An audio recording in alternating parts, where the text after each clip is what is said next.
you know, a certain perspective or. So I'm having fun streaming my Sims, so I decided to go ahead and stream my Sims again. Let me just close out shit I don't want y'all to see. My life, where I live, my job, shit like that. Let's close all that shit out.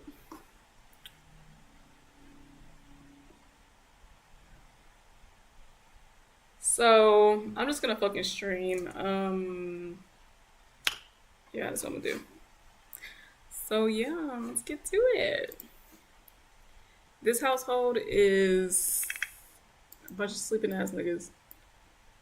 This is Aaron. His name is Aaron. Aaron, India. His son is AR-15. AR-15, India. This is, oh shit.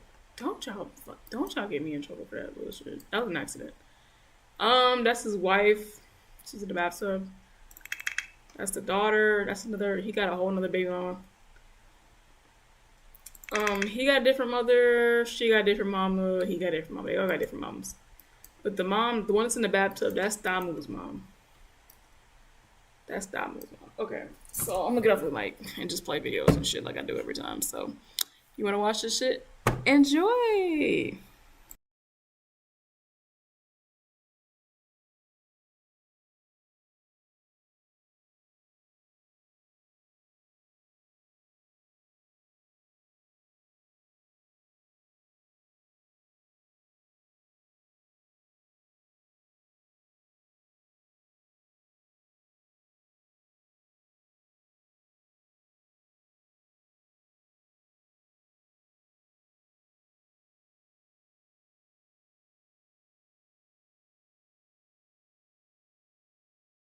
This is the sound. Have your partner and get down.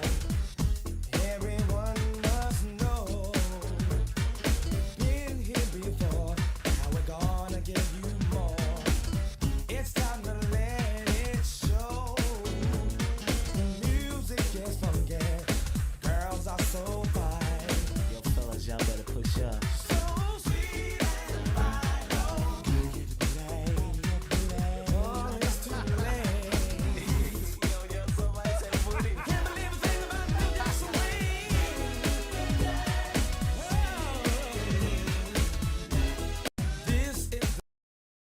God damn, nigga, so fucking fine. I like watching that shit. Like, I think he's so cute.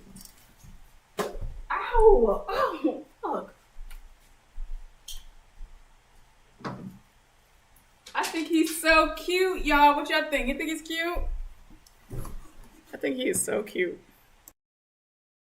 The sound, have your partner and get down. Everyone must know. Been here before, now we're gonna give you more. It's time to let it show. Music is funky, girls are so fine. Yo, fellas, y'all better push up.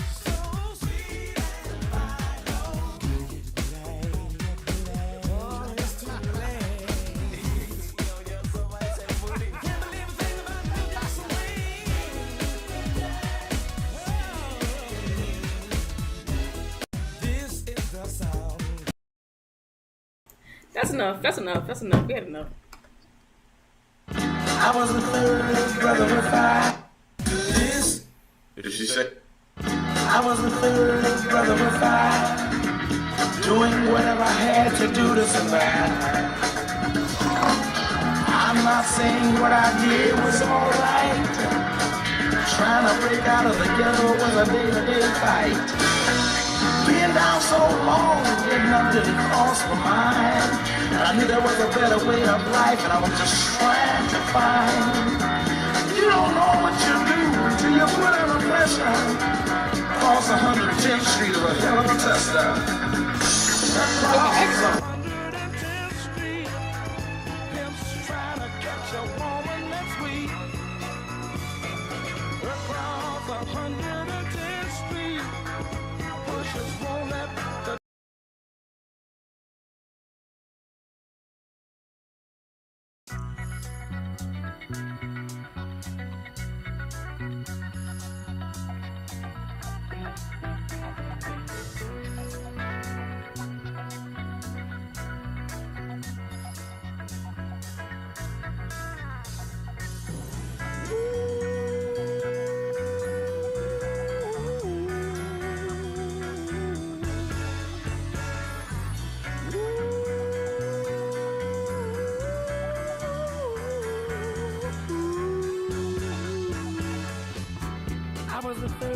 brother was fine, doing whatever I had to do to survive.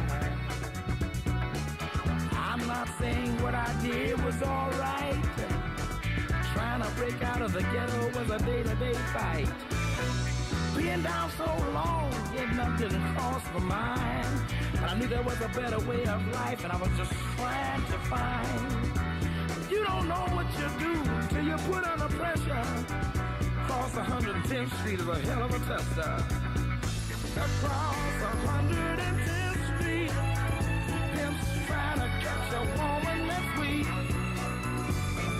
Across 110th Street, pushers won't let the junkie go free.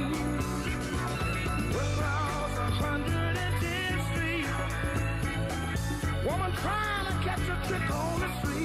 You baby, across 110th Street, you can find it all in the street.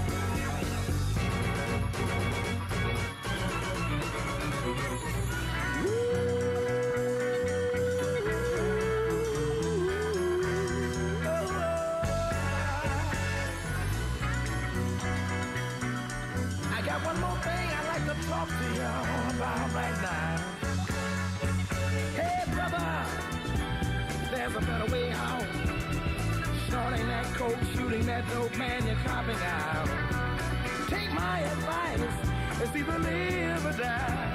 You got to be strong if you want to survive.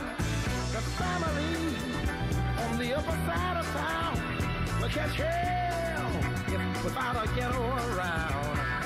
In every city you find the same thing going down. Harlem is the capital of every ghetto town. Let me sing it. Across 110th Street, pimps trying to catch a woman that's weak. Across 110th Street, wishes won't let the junkie go free. Oh, across 110th Street, a woman trying to catch a trick on the street. Ooh, baby. Across 110th Street, you can find it all.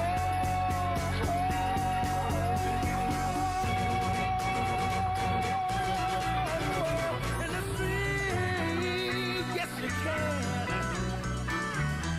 Oh, look around you, look around you, look around you, look around you. Yeah.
Let me say this real quick on this last video. I was wondering what y'all were talking about. I said I was farting on camera. I wasn't farting. I don't know what that was. I wasn't farting though. Yes, the fuck you was, you nasty beatboxing out the back of your ass. You fat son of a bitch. You blown out fucking backdoor motherfucker. The booty hole cheeks don't even stay closed. Not along the fucking anal hole. It's all blown the fuck out, you dusty, dirty, backwards, fucking eating boogers ass Bama. Stop lying all the time. It sounds like it, but I wasn't farting. I don't know. Let me say this real quick. On this last video, I was wondering what y'all were talking about. I said I was farting on camera. I wasn't farting. I don't know what that was. I wasn't farting though.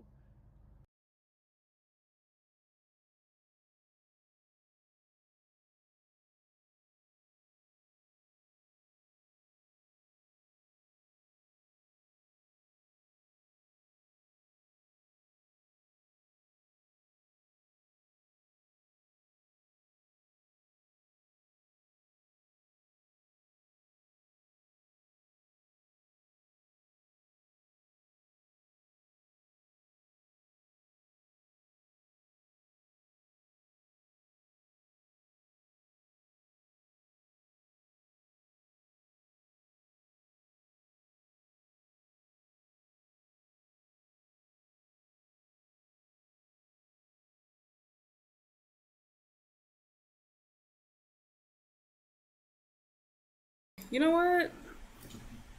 I can't. Why did I not find Bonnie's fucking channel? Hold on.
Y'all can't even fucking hear me when I'm talking. What the fuck?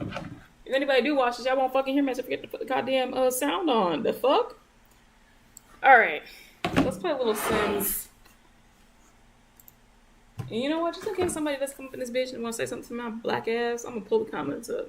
Because normally I don't read the comments on this channel. So if y'all do leave a comment on this shit, I do not give a fuck. But guess what? I'm gonna pull the goddamn comments up.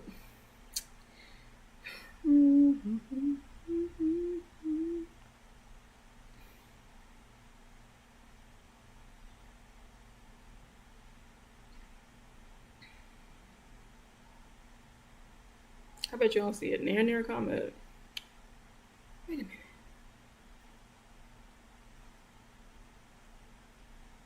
Am I not live? Oh, okay. I am live. I'm about to say. Hey, ain't no comments.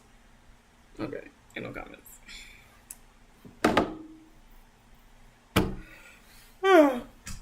Oh, the same. Alright. Let's get into it. I don't feel like talking to myself. I feel like stupid and retarded, but fuck it. Alright, sleeping. Who's awake? Oh, she's awake. This is the daughter. You know what? I'm not gonna play this household. I'm gonna make more Black Sector characters in my Sims. What should I make next?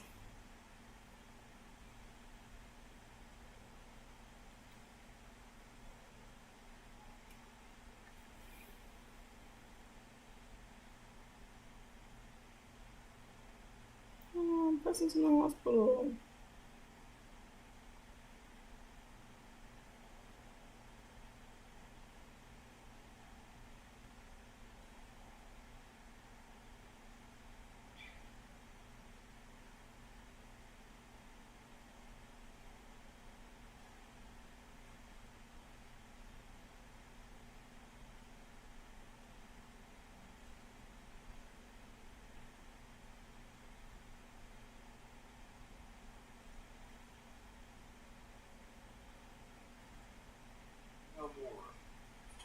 without paintbrushes, babe. You got 'em.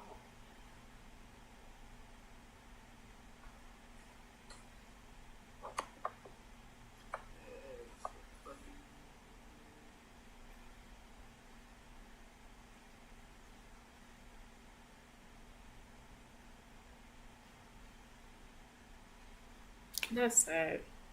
Alright, let me go back to what I was doing. So I was gonna make some black sector characters. Let's see who's next. Cause I already made verbally abusive piece of shit. I tried to make Bobby, but it didn't really work out. So I think I should probably make Bobby again.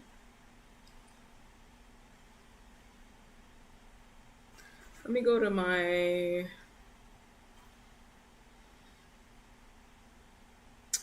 What should I make next?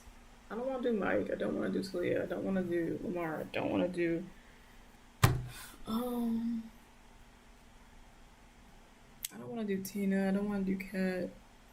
I'll do everybody eventually, but I just want to like start somewhere. How about Divine Mommy? Jamila Briscoe herself. What's her channel? Tarot. What the fuck is her fucking channel name?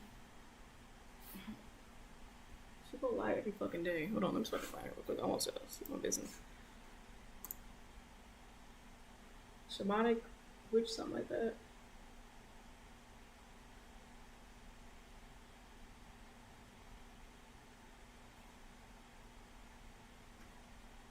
Shamanic Witch.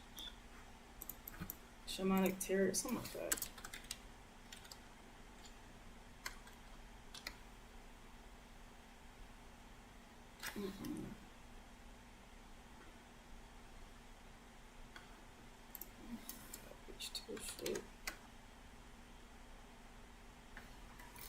Which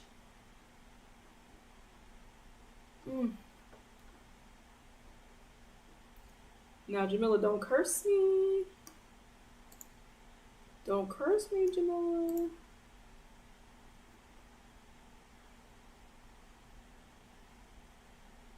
I'm gonna be so fair too. I'm gonna make sure we draw Jamila. If we're gonna make Jamila, we're gonna make her look like how she looks. Like, it's not gonna be like rude or offensive. I just need to figure out what I'm gonna put her. Hold on. So I got so many damn households in this damn game.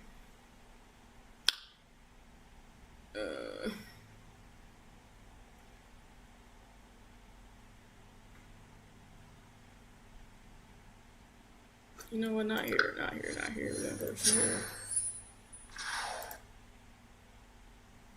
Hello guys, blessings. It is High Priestess Jamila. So I wanted to make this quick video for my clients or whoever wants to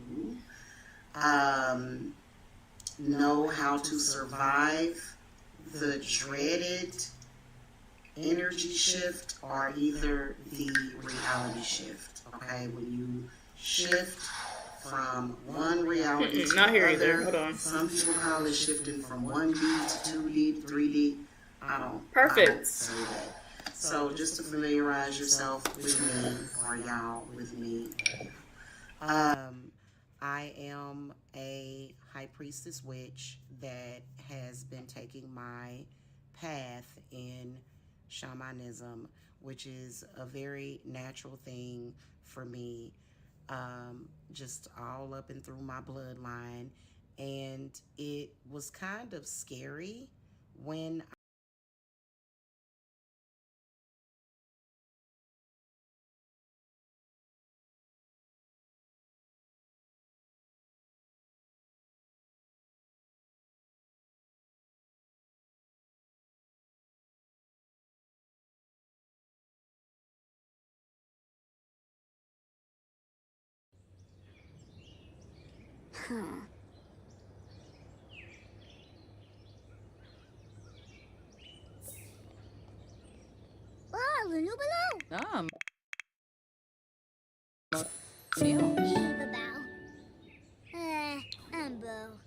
Ambo Garo.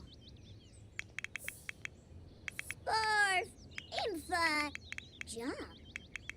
Ushi mazo naba. Zebna.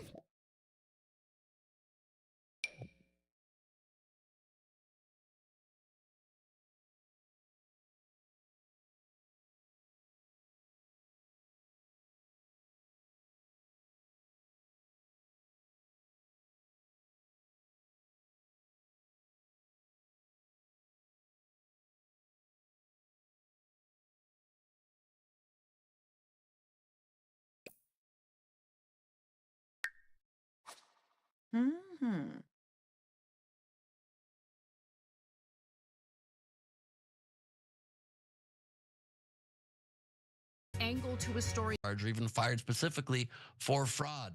That is an interesting point. Fraud usually would be a crime, wouldn't it?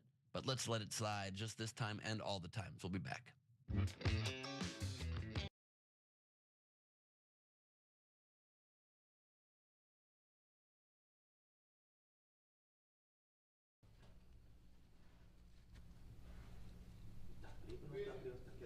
It's pen.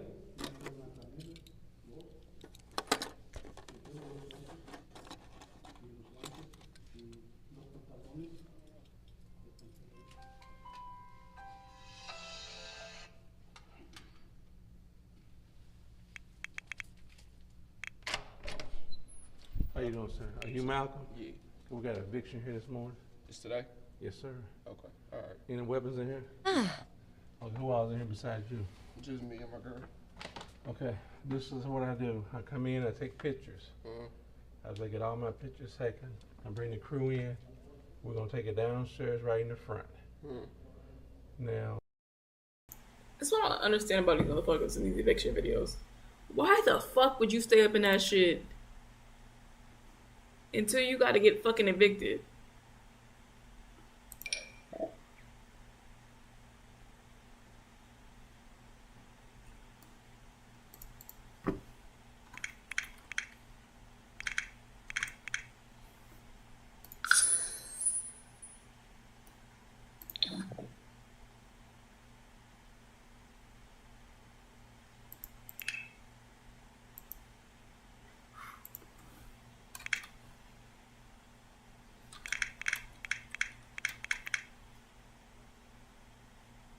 Ooh. I'm gonna take this white boy. Oh, I didn't want to put him in his household. Ooh. I could work with this man. Actually, matter of fact, fuck Jamila right now. I'm gonna make him real quick. Why not? Shit. I'm gonna give you 5 minutes to get your personal stuff. Cell phone, keys, charger, anything you don't want to go in the bag you be looking for later. Money, jewelry, that type of thing. Look like you already started doing some packing. Okay, well you gonna have to hurry up, man. It's the eviction. Okay. Okay, I'm coming in.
Hello, this is Penn.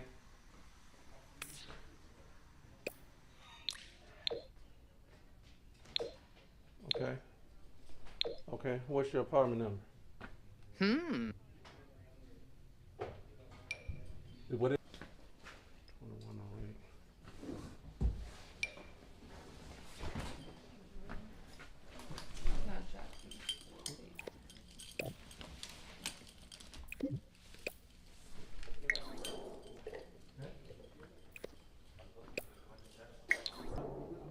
everything. Okay, we're gonna go ahead and bring. Y'all got everything, your personal stuff put together? Okay, I'm gonna go ahead and bring the crew in. They're gonna start bringing the stuff out.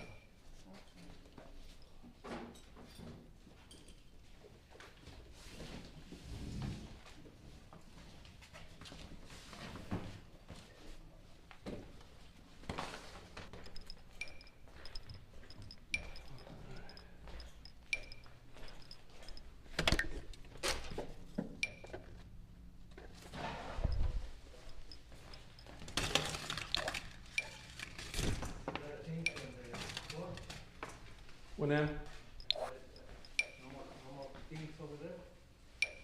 Any more things over here? No, nothing out here on the balcony is empty. We good.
I don't know where, is that a table? Let me see if it comes in here somewhere.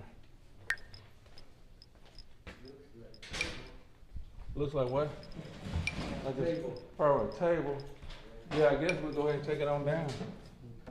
It don't match no colors they got in here.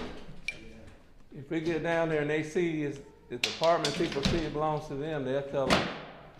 They'll be like, no, that's ours.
That's it, right? Yeah, that's it.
Despite all of the things that have happened and all of the things that Kanye West has done, people still find some way and somehow to make excuses for his behavior. If it took this recent incident for you to unstand him, that means that you are part of the problem.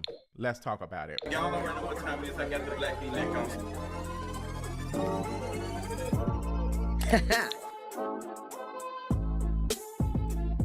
So what's going on, you all? I want to talk about Kanye West. I do not like talking about him. I honestly have been staying away from all of his antics recently because he is more than just a troll. I think it's important for us to name what he is because men like him are able to just throw out so much disgusting things, like so many disgusting things that we just accept them as a troll and we still allow them access to places. He has been like this for a minute. And for the few people or how many other folks are left who are still finding excuses for him, talking about his mother being gone, that's no excuse no more.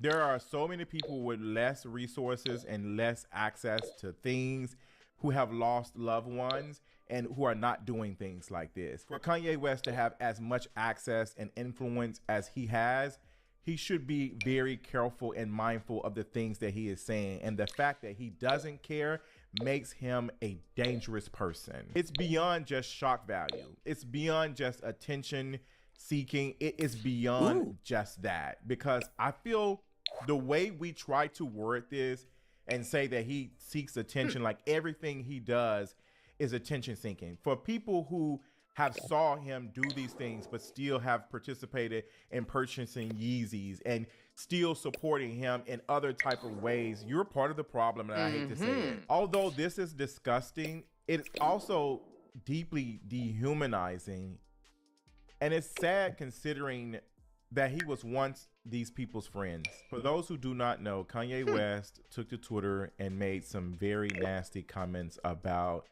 Beyonce and Jay-Z's children. And I have a lot to say about that, because as much as I'm disgusted by Kanye West, I feel like we need to put the mirror on a lot of ourselves in this moment. A lot of us need to take a look in the mirror and how we uphold and perpetuate this type of ideology, this type of culture, and how we look at people with disabilities, how we treat folks like this. Although we might not be saying this about children online, the culture is still there. The fact that we have so many people actively right now trying to point out that it isn't true goes to part of the problem, if I'm being completely honest. How we look at people with disabilities, how we look at children with disabilities, and how we still use the R word. We've seen a recent uptick of the R word to describe really something that we shouldn't be using anyway, but the things that it's being used for, why? Why? And when people have pushed back and said, hey, don't say that word around me, people have responded and said, y'all are sensitive. Y'all are very sensitive. We can't say anything now. All of that response, every time you say things like that, well, we can't say anything now, we can't do anything, we all sensitive, we got to be careful about. You are Kanye West, if I'm being frank, to be honest. Like, if I'm being honest, a lot of folks may not be on that type of level, and the reasons why you probably are not is because you don't have that type of influence and that type of power like Kanye West. You're not a millionaire or billionaire, but you still have the same ideology. It might not be as big, but it's definitely there. And it's in a lot of us. And we need to be erasing it. We need to, if we're sick of seeing things like this, we got to do more. That's why I'm no longer interested in this agree to disagree rhetoric. I am not agreeing to disagreeing on stuff. Like, I'm not doing that with y'all, especially right now in this day and age with this administration and all of the things that are happening, all of the things that we are seeing and how people are actively participating in it, whether they want to admit it or not, how we have agreed to disagree and allowed folks to push back any notion of progressive ideology. This is too woke. The very joke that is happening on social media about the friend that is too woke is dangerous rhetoric, if I'm being honest. Everything needs to be thought about. Everything needs to be thought about and challenged, if we're being honest. Because that is how we get stuff like this. Kanye West saying this stuff is not just out of nowhere. It's because he understands what it looks like. Because of how we look at things like this. How we do that. How we treat people with disabilities, whether they're children or full-grown adults. How we don't see them as human, how we other them. Let me say this personally. This is me personally. I am not interested in proving that it's true or not true. Because I saw some folks coming to me asking, is it true or is it not true? It doesn't matter to me. It doesn't matter if they are or if they're not. It does not matter to me. What matters to me is that it being used point blank, period. Regardless. That's where we should be at. We shouldn't be defending in a way to say it's not.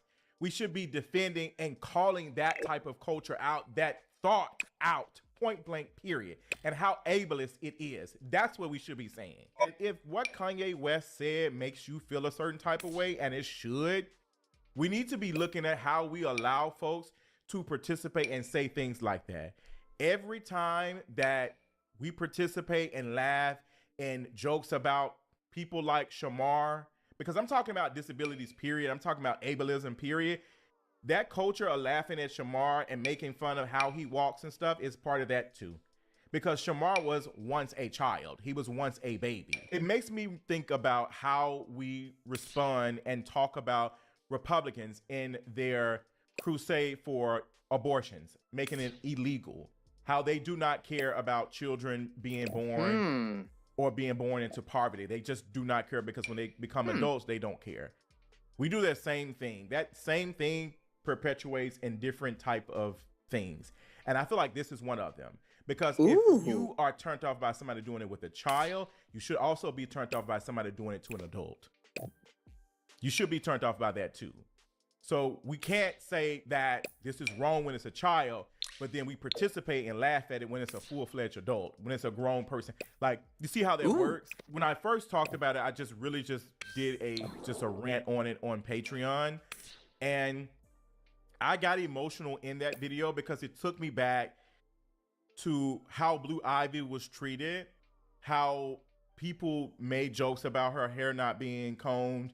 Karrueche Train was on, I don't know if it was a BET or something, and made a joke about Karrueche's hair not being combed. She read off of teleprompter, of course, but she still joked about it, and how folks made comments about Blue. I was disgusted by it because it just reminded how much we do not like that type of hair, how we're disgusted by that type of hair texture, and how people discussed and critiqued Blue Ivy, and it was just unnecessary. It took me back to that. And I don't blame Beyonce and Jay-Z for not sharing pictures of their children, regardless. I don't blame them. Because if we're being honest, if we're really going there, how the very notion of someone being disabled or having any type of disability, how they are other, how they are grotesque, and how they are undesirable.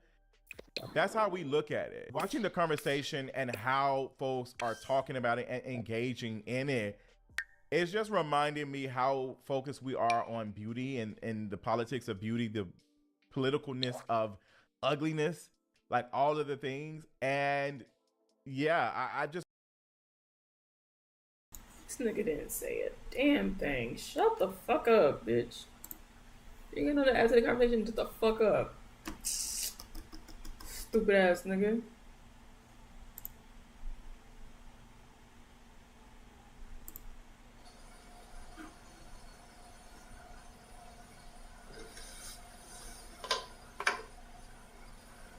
This nigga's a fag, I swear to God.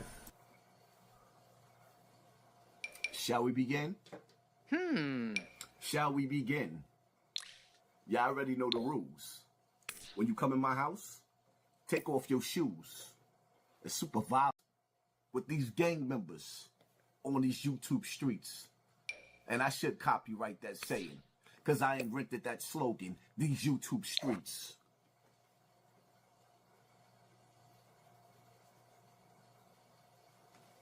I just saw a video where a certain somebody said that they think that I'm a cooperator, that I'm a witness in this whole indictment. I just want to clarify. If the feds hit me up, I'm going to sit with the feds. Have a conversation with them. Want to know why? Because I don't... Like, number one, what the hell do I know about Big U? I barely spent time around Big U. I interviewed him. That's about it. As far as Big Baby, we've had conversations, but would I be able to be privy to any of the crazy stuff that they might eventually accuse him of? No, not at all. Big Baby never told me about nothing of any significance in terms of any kind of street. You know, he's told me about stuff, but not like anything that really would move the needle. I wouldn't be able to say that I witnessed anything really illegal of any interest, even if I did have the feds breathing down my neck. Loose cannon. Loose cannon. I've seen everybody else seen on video. So I just want to throw that out there that, you know, me telling. I have not had a conversation with a fed, a cop, about any gang in Crips. I never had a cop say that to me ever in my whole life. So I just want to make that perfectly clear. You can count on Big 22. I'm solid. Free the Crips. Now, Adam 22. Here's the problem. I believe you. I know it wasn't you. It's clear as day who it was. You get a call from Big U telling you. This is the kind of shit that Hassan Campbell does. This nigga ain't shit. This nigga ain't a motherfucking thing. Y'all go ahead and watch. Nipsey just got killed. Yeah. You panic called Nip. Nip answered the phone. Yeah, and you like just talking on regular, so it's like at the end of the day, I didn't even think about it because you don't even warn him that you got that call from dude. No, because their relationship was so fucked up. It'd be like they be hot one minute, then they be cold the next minute, and then they be lukewarm. Like you and just 30 minutes after you get off the phone with Nip, he get killed. Yeah, I got it. So you think he hit you a little too early? Yep, he hit me a little bit too early because the homie Shitty double back 3 times. You hear what I'm saying? And first he shot him, boom, go into the alley, came back and shot him, boom. It wasn't good enough, and then he came back and he shot him again. But now it's like how did he know? Yeah, no, but that's crazy. It's deep. So it's like I don't know who to trust. Now let me ask you a question. I heard this. I don't know how true it is. I heard that Shitty and Nipsey had a fight. Yeah, they had a fight like a week before that. When they had a fight, you know, Shitty ain't known for fighting. Yeah, not at all. He known for doing the other things. So at the end of the day, it's like Nipsey beat him up. Nipsey is what's like 6'4", 6'5". Shitty is like 5'5", 5'6". You know what I'm saying? Like frails, like. He get high. So it was already some friction there. Yeah, it was already friction. See, the problem, Adam 22, is that you guilty by association. You are the company that you keep on your platform. This is your platform. Whack 100 just turned into the district attorney and baited Loose Cannon into an interrogation room. And got him to indirectly cooperate, which is leading to the feds kicking in everybody's door. Kicking the door, waving the fofo. All you hear is feds. Don't hit me no more. This nigga Whack 100 outsmarted Loose Cannon and used him. His words will be the testimony in the minutes. The crazy part about it is, Loose Cannon is my dude. But when this testimony that happened on your platform come across the minutes, when Loose get to the feds, he might have a serious problem. Because that's what they consider snitching. And Whack 100 played the nigga out of position. This is why when everybody be sitting up there bugging like, yo, you violated, why did you record Whack 100? Because he tried to do the same thing to me. And then he got nerve enough to get on social media telling everybody, yeah, you see how I had my back position? You see how he had his back position in this interview? Like the whole time he got his hand in his pocket. Remember those words what he said about me? I had my back against the wall and my hand in my pocket. Look how he playing. Look how he's playing. Loose cannon, back against the wall, interrogated him. He outsmarted him. He couldn't do that to me. He outsmarted him. And he led the old homie led the young homie to the penitentiary. I don't want no smoke with you, Wack. I don't want to kick it with you. I don't want to skate with you. My nigga, I'm scared to death of you. I see how you playing. Everybody else can act like they don't see what you just did. But I see it. I don't want no smoke, my nigga. I don't want no smoke. And other niggas are starting to see it too. Big U. The extortion era is over. Or possibly. At least from the rolling 60 sides for now. Boy, oh boy, oh boy. Shh, Brick Baby gone. Loose Cannon gone. They looking for Big U. Isn't it strange to y'all that Whack 100 is quiet right now? How many of y'all are like me thinking Whack fucking snitched on these niggas and sent these dudes to jail? Any of y'all? Me? I definitely think so. Me? We'll find out soon. Whack is too quiet. Choke no joke. I'll be back. Yo, y'all don't find it funny that Whack 100 is all in the middle.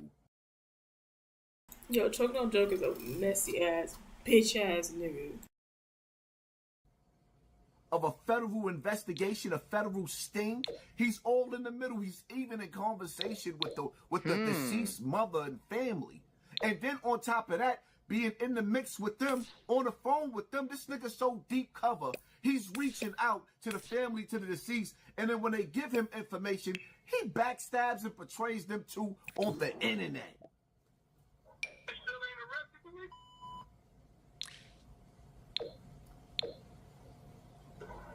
Well, they told me between me and you, please, between me and you, don't tell nobody because they don't want nobody to know. They're going to be making an arrest the end of March, the beginning of April. The investigation is already done. Like, whatever they doing, they already doing. Done. Now, the fact they told the street. Unfortunately, I felt withholding this is cooperating with the police. I'd have played this after he was arrested. I'd be like, oh, well, you knew they was coming. You didn't say nothing. It would have been right. All the way right. The family still cussing me out. Why did you play that, huh? Why did you tell me? Whenever y'all ever seen a multi-millionaire move like this, the only thing that makes sense in this situation with Whack 100 is that he is the FBI. That's the only thing that makes sense to me.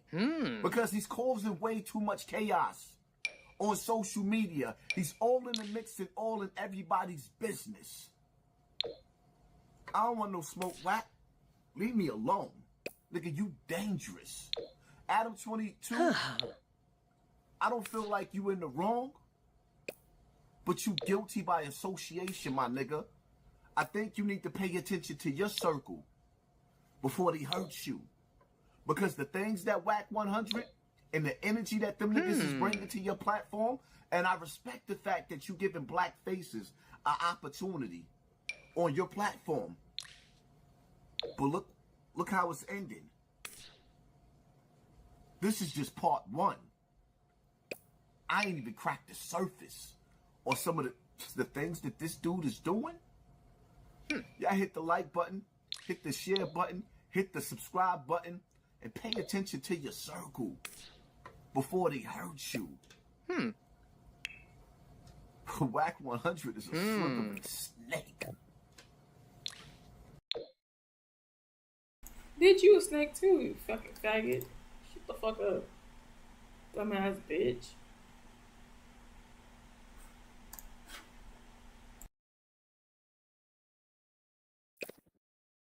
The rap world is in shambles right now.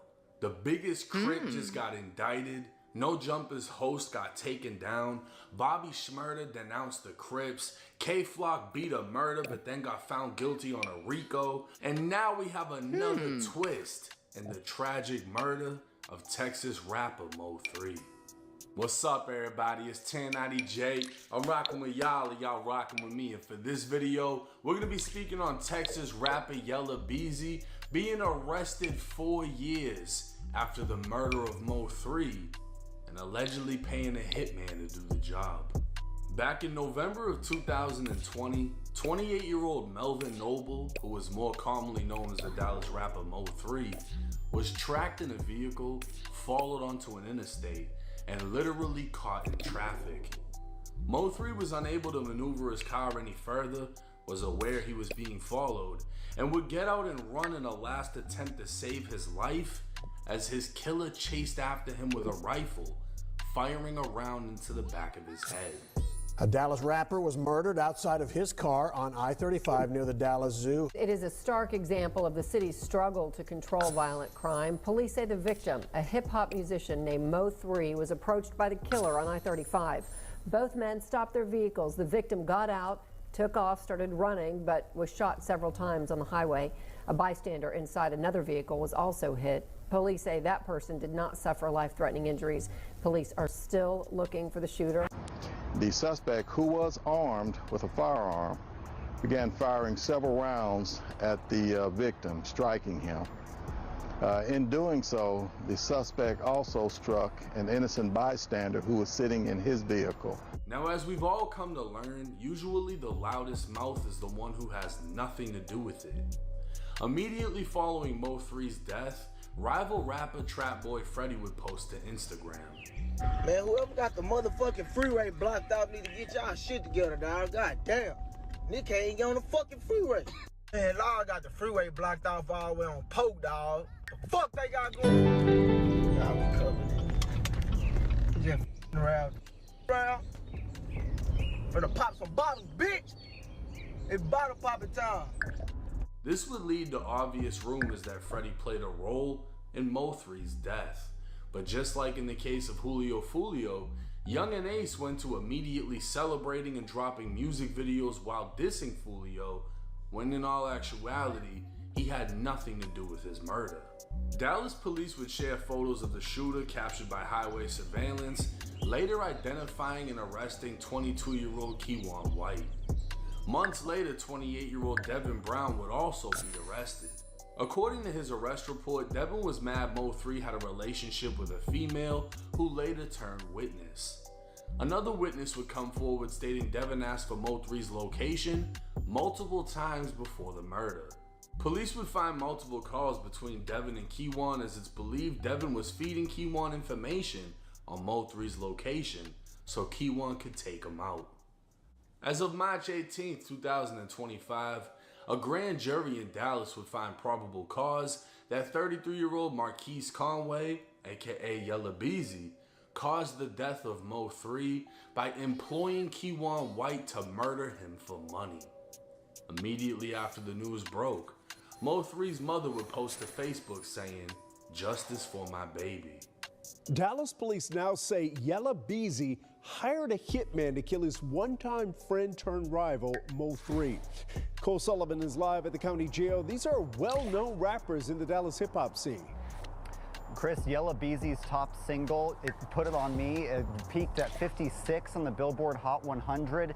Now, he's in the Dallas County Justice Complex behind me on a capital murder charge, accused of hiring a hitman to kill a fellow rapper. This all happened back in 2020.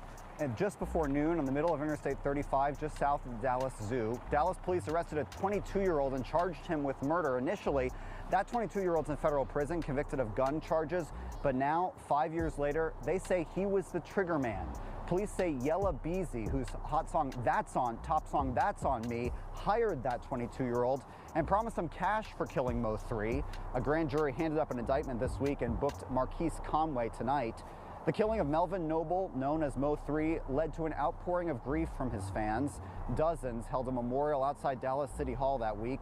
He once was friends with the man now accused of hiring someone to murder him. The killing has long been suspected to be the result of a rap feud. With two people having been arrested years ago, nobody expected to see Yella Beezy making headlines for murder. But this wouldn't be the only murder Beezy's been tied to in recent weeks. Yella Beezy recently went viral after being seen in a picture with Jacoby Russell, one of two shooters who were arrested for killing Get Money Lil Ronnie and his 5-year-old daughter. Beezy would take to his Instagram story claiming it was just a picture, and he'd take it years ago. Nobody expected to see Yella Beezy making headlines for murder. But this wouldn't be the only murder Beezy's been tied to in recent weeks. Yella Beezy recently went viral after being seen in a picture with Jacoby Russell, one of two shooters who were arrested for killing Get Money Lil Ronnie and his 5-year-old daughter.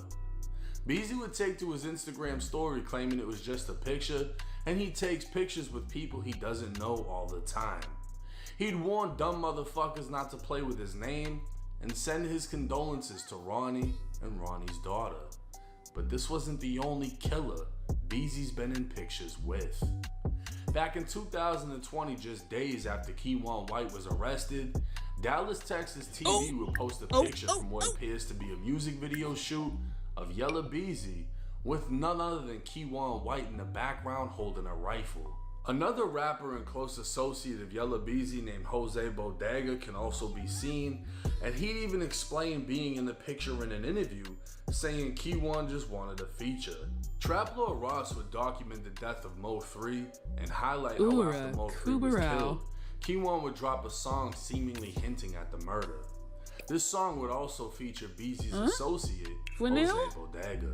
And even after his arrest, he would post previews of new songs with lyrics where he claimed he will hop out of the whip and let it spray. But to make matters worse, the accused killer had apparent ties with Yella Beezy, as following the arrest, pictures would circulate showing them together. But clearly unfazed by the recent going-ons, at the top of 2021, Yella Beezy would post on Instagram saying that he was celebrating the end of 2020 by putting his haters in the dirt. Hey man, new year, new blessings. You understand me? We made it through a hell of a year. You understand?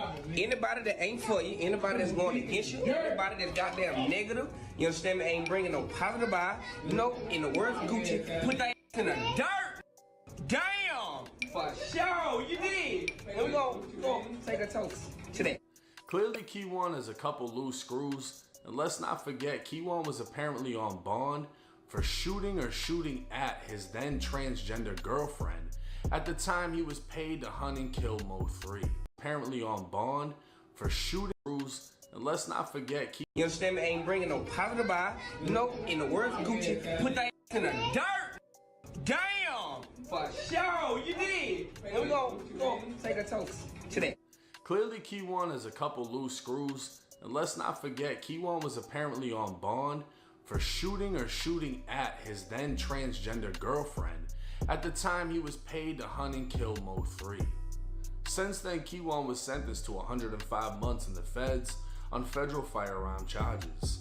Devin Brown would receive 80 months for federal firearm charges, while they both apparently are still fighting murder charges out of Texas.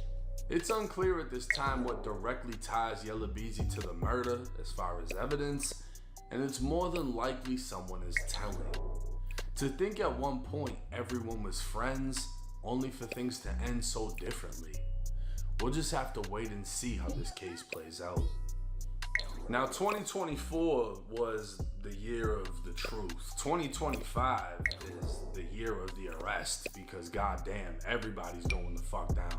Damn near every murder's getting solved. Nobody's getting away with shit. And to hear that Yella Beezy jeopardized, allegedly, his whole, career over the situation, and it's also alleged that Trap Boy Freddy is on the run. If he's actually stupid enough to be near the highway Mo3 was killed, minutes after he was killed, and record something saying Mo3's holding up traffic, and then later it's found out he has something to do with Mo3's death, he's fucking dumb. In most cases, the loudest person has nothing to do with it, and that's why they're overly confident in speaking on it. You know what I mean? There's nothing for sure saying he's on the run. It's just alleged at this time. But Beezy, he's booked on the murder for paying for the murder. Mind you, Keywan White, you know, his release date should be only in a couple years, but he's still fighting the body out of Dallas, Texas.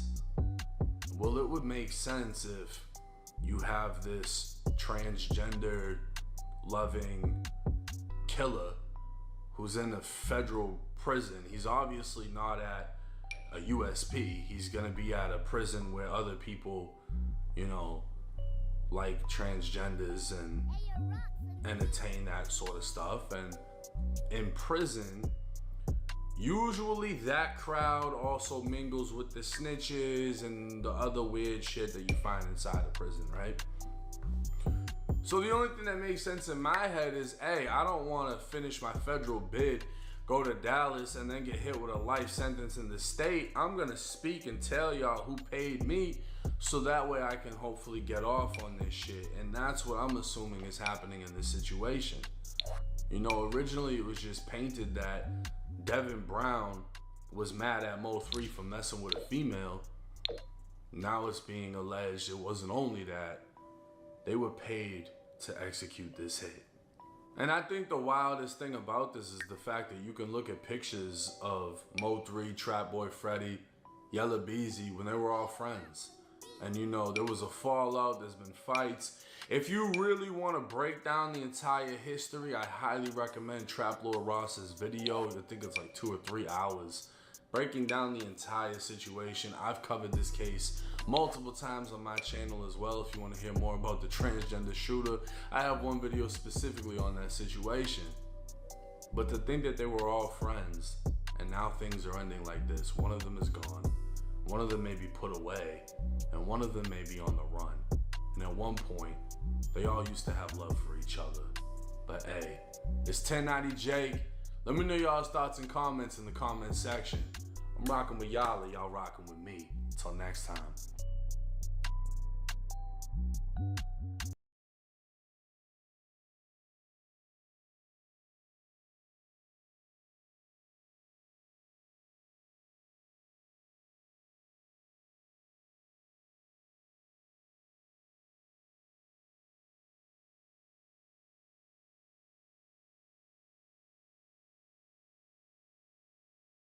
Warning. This video contains themes of violence, drug use, and gang activity. Every effort has been made to censor any shocking clips that depict violence in line with YouTube's community guidelines. If you're over 18 and you want to see the uncut version of my videos, they're available to my supporters over on patreon.com/traplordross. This video has been put together as a historical account of the events that unfolded in this story. No disrespect is intended, and rest in peace to everyone mentioned in this video who sadly lost their lives. Chaos at a packed concert. A person was stabbed and police have shut down the show. The spotlight's on me. These motherfuckers are scared of me, bro. Watch what you say. Watch who you hang around with. Can't no LA rapper that's out here that's mainstream say he beat a murder, attempted murder, 5 attempted murder, and a DP. Don't be robbed to get you. I can't even be slipping like that to where somebody catching me like. The homie's gonna get you. The victim was rapper Draco, the Ruler. It happened around 8:30 last night during the Once Upon a Time in LA Music Festival being held at the Bank of California Stadium. On December the 18th, 2021, Draco the Ruler, real name Daryl Caldwell, was booked to perform at the Los Angeles Music Festival Once Upon Upon a Time in LA. This would be a $50,000 payday for Draco and only his second performance in his home city since getting out of jail the previous year. But Draco would never make it to the stage that night, because while he was walking through the venue with a small entourage of around 6 people, story goes he was ambushed by as many as 80 Blood Gang members after being spotted by his enemies backstage. This confrontation ended in a huge brawl where unfortunately Draco would end up being stabbed in the neck, ultimately losing his life in the hospital. But what could Draco have possibly done to have caused the Bloods to want to hunt him down and kill him on sight? Well, over the past few years, Draco the Ruler had been taking the LA rap scene by storm, but his musical come-up was marred by legal issues, particularly a controversial murder case which he ended up beating after spending around 3 years in jail, much to the disappointment of local prosecutors. Upon his release, Draco would go on a relentless campaign, putting his pain into music and taking over the LA rap scene with regular releases of tough guy anthems about a life of crime. But while Draco was beginning to rule the scene with his music, since getting out of jail, he had also been heavily active on social media, using it to provoke his rivals and stoke up beefs, massively blurring the lines between competitive rap rivalries and all-out gang war. And this habit would ultimately bleed into Draco's music, with his gangster rap hits often laced with incendiary taunts aimed at his rivals, mocking their losses in the streets. In fact, the songs that Draco was releasing after beating his murder case were full of offensive catchphrases like "he's never coming back and that's that," or "he's no longer." When he was on the mic, Draco loved embarrassing and mocking his enemies. But the 2021 release of a diss song called Ingleweird would see Draco making a complete mockery of the entire blood-affiliated city of Inglewood. This song would ultimately make Draco a marked man in LA, and within only a few months of the release of this song, Draco would indeed end up being murdered in a horrific fashion. So far, the police have hit a wall of silence in the investigation of Draco the Ruler's murder, with no one willing to talk to the police on both sides. But if you look close enough at Draco's career in the lead up to his tragic passing, you'll find a few clues as to why people in the city of LA might have wanted to get him out of the way. So today, let's take a close look at the wild life of Draco the Ruler, his many beefs, hit songs, and legal issues, to better understand how he ended up in this situation with millions of fans and an entire city wanting to kill him.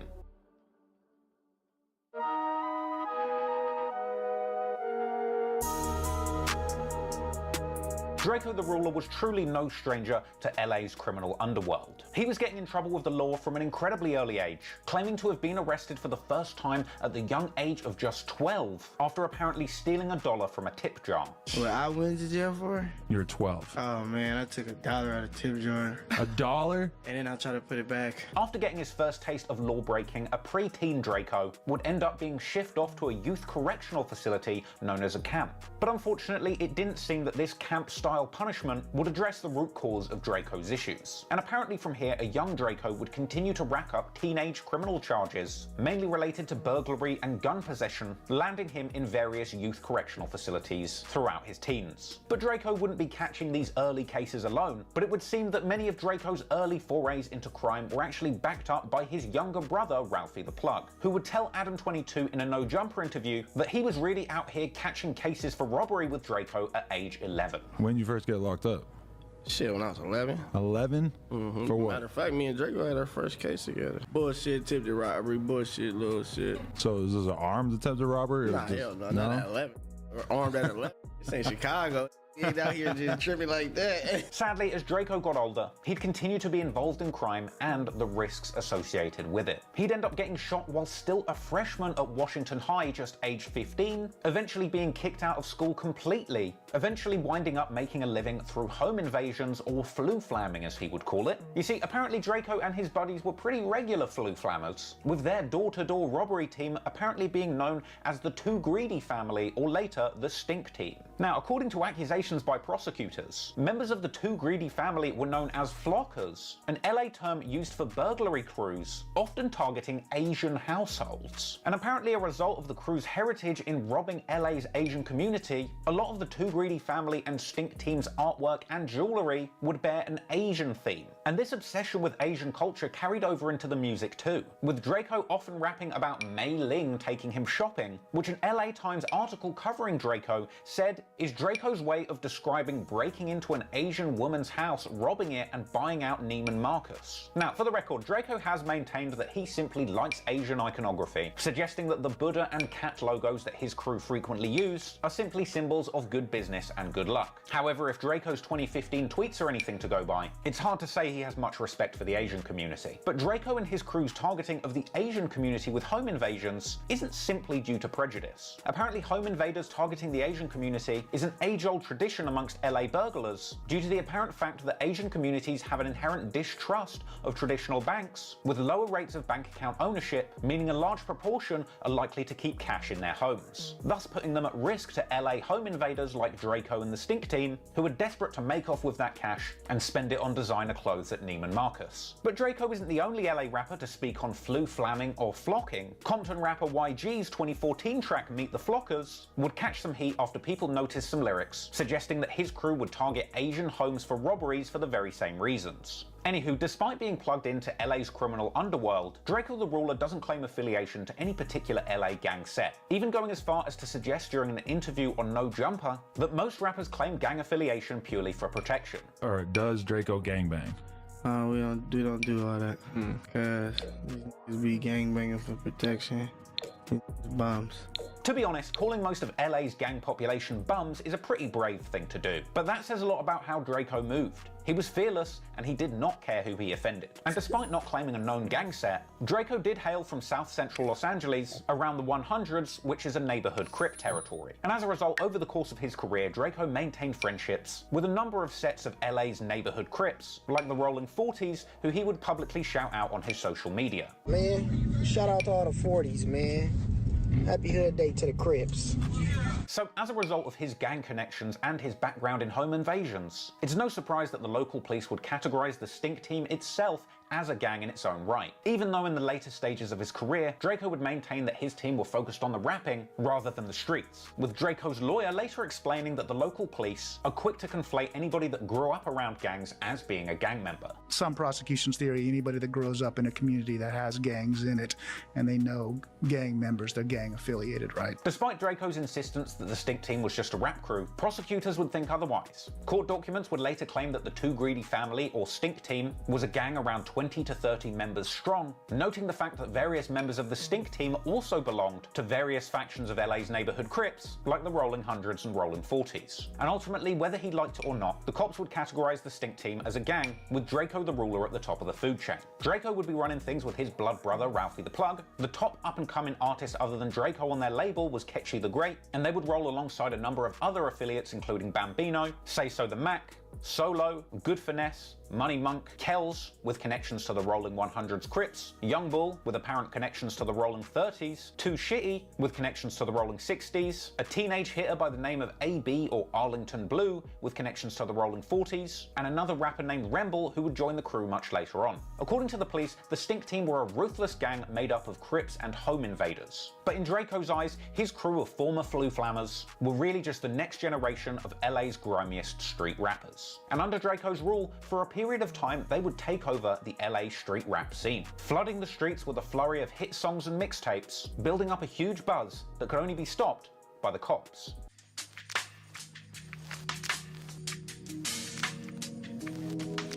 Footage of Draco rapping on YouTube exists as early as 2011. He was a prolific YouTube uploader, publishing early freestyles over other rappers' beats all the way through the 2012s, as well as posting clips of him hanging out with his Too Greedy family. Okay, what they call you, buddy? Me, Draco the Ruler, fool. I be Lieutenant Catchy in this thing. I ain't ready for him. Tell him to Jeremy Scott.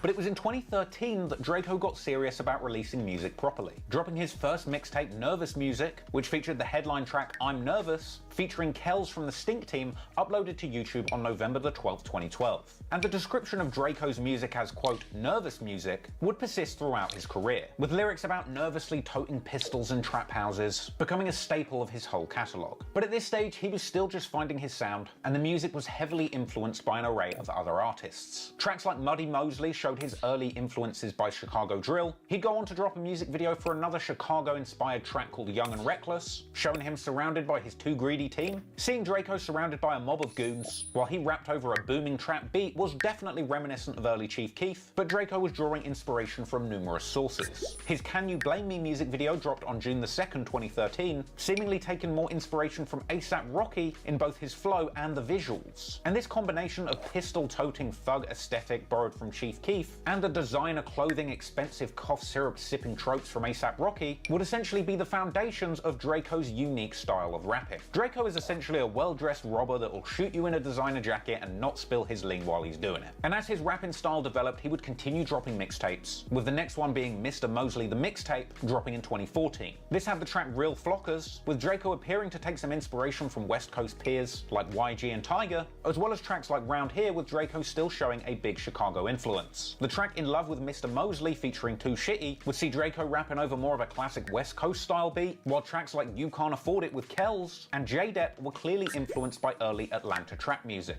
You can tell that Draco was striving around this time to make bigger and better music and grow as an artist. Unfortunately, a big break was just around the corner. On February the 19th, 2015, Draco drops an early version of his song Mr. Get Dough, with an updated version of the music video for the track being uploaded to YouTube on March 11th, 2015. This was a breakthrough track for Draco, with him rapping over a minimal West Coast piano beat, rapping all about getting money and making away in high-speed chases. The track picked up a lot of steam in the streets of LA and put Draco on a lot of people's radar. And at some point he gets introduced to LA music production titan DJ Mustard, with an introduction apparently coming courtesy of YG's brother, whom Draco had apparently known since high school. Draco's breakout track Mr. Get Dough would end up getting a remix from DJ Mustard, who added his own up-and-coming artists RJ and Choice to the track alongside Draco, with the new version of the song releasing on April the 14th, 2015. This was one of the first times that many casual LA rap fans would have heard Draco, and he picked up particular attention for his rapping style,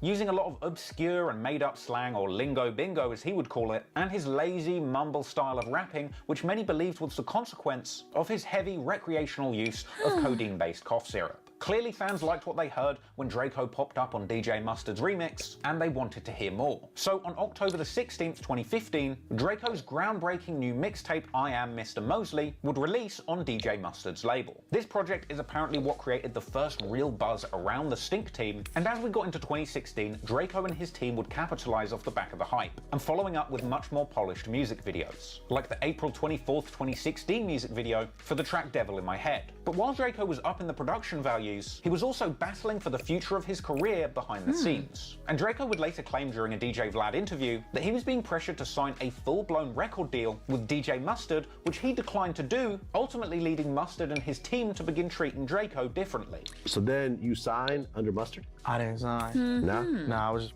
with him, like, I guess I didn't want to sign, so then that's, I guess, when like people from his group and like, guess they was mad at me because I didn't want to sign, so in the end, Draco decided to go his own route. He followed up that DJ Mustard supported mixtape with a new offering on July the 21st, 2016, a completely independent mixtape called I Am Mr. Mosley 2, presented this time by his own Stink Team label rather than DJ Mustard's crew. Sure, it might have been a step down in quality of the cover art, but it was a big step forward for Draco in keeping control of his music career. And the project was another opportunity for Draco to continue developing his signature style, this time injecting his personality and sense of humor into his tracks with absurd and sometimes hilarious premises for his new songs. For example, there's the crazy cut Shoot a Baby, which ended up getting a music video in September 2016, with Draco rapping that he has killers on standby that are so dedicated to the cause that they will literally shoot a baby if he asks them, with Draco in the music video with a Draco sticking up a fake baby. Draco was carving out his own lane in the rap game, putting his personality into his music, and the fans were loving it. And Draco would actually later say in a DJ Vlad interview that everybody doubted him after he parted ways with DJ Mustard, but in the end, he was able to carve out his own path and get respect independently.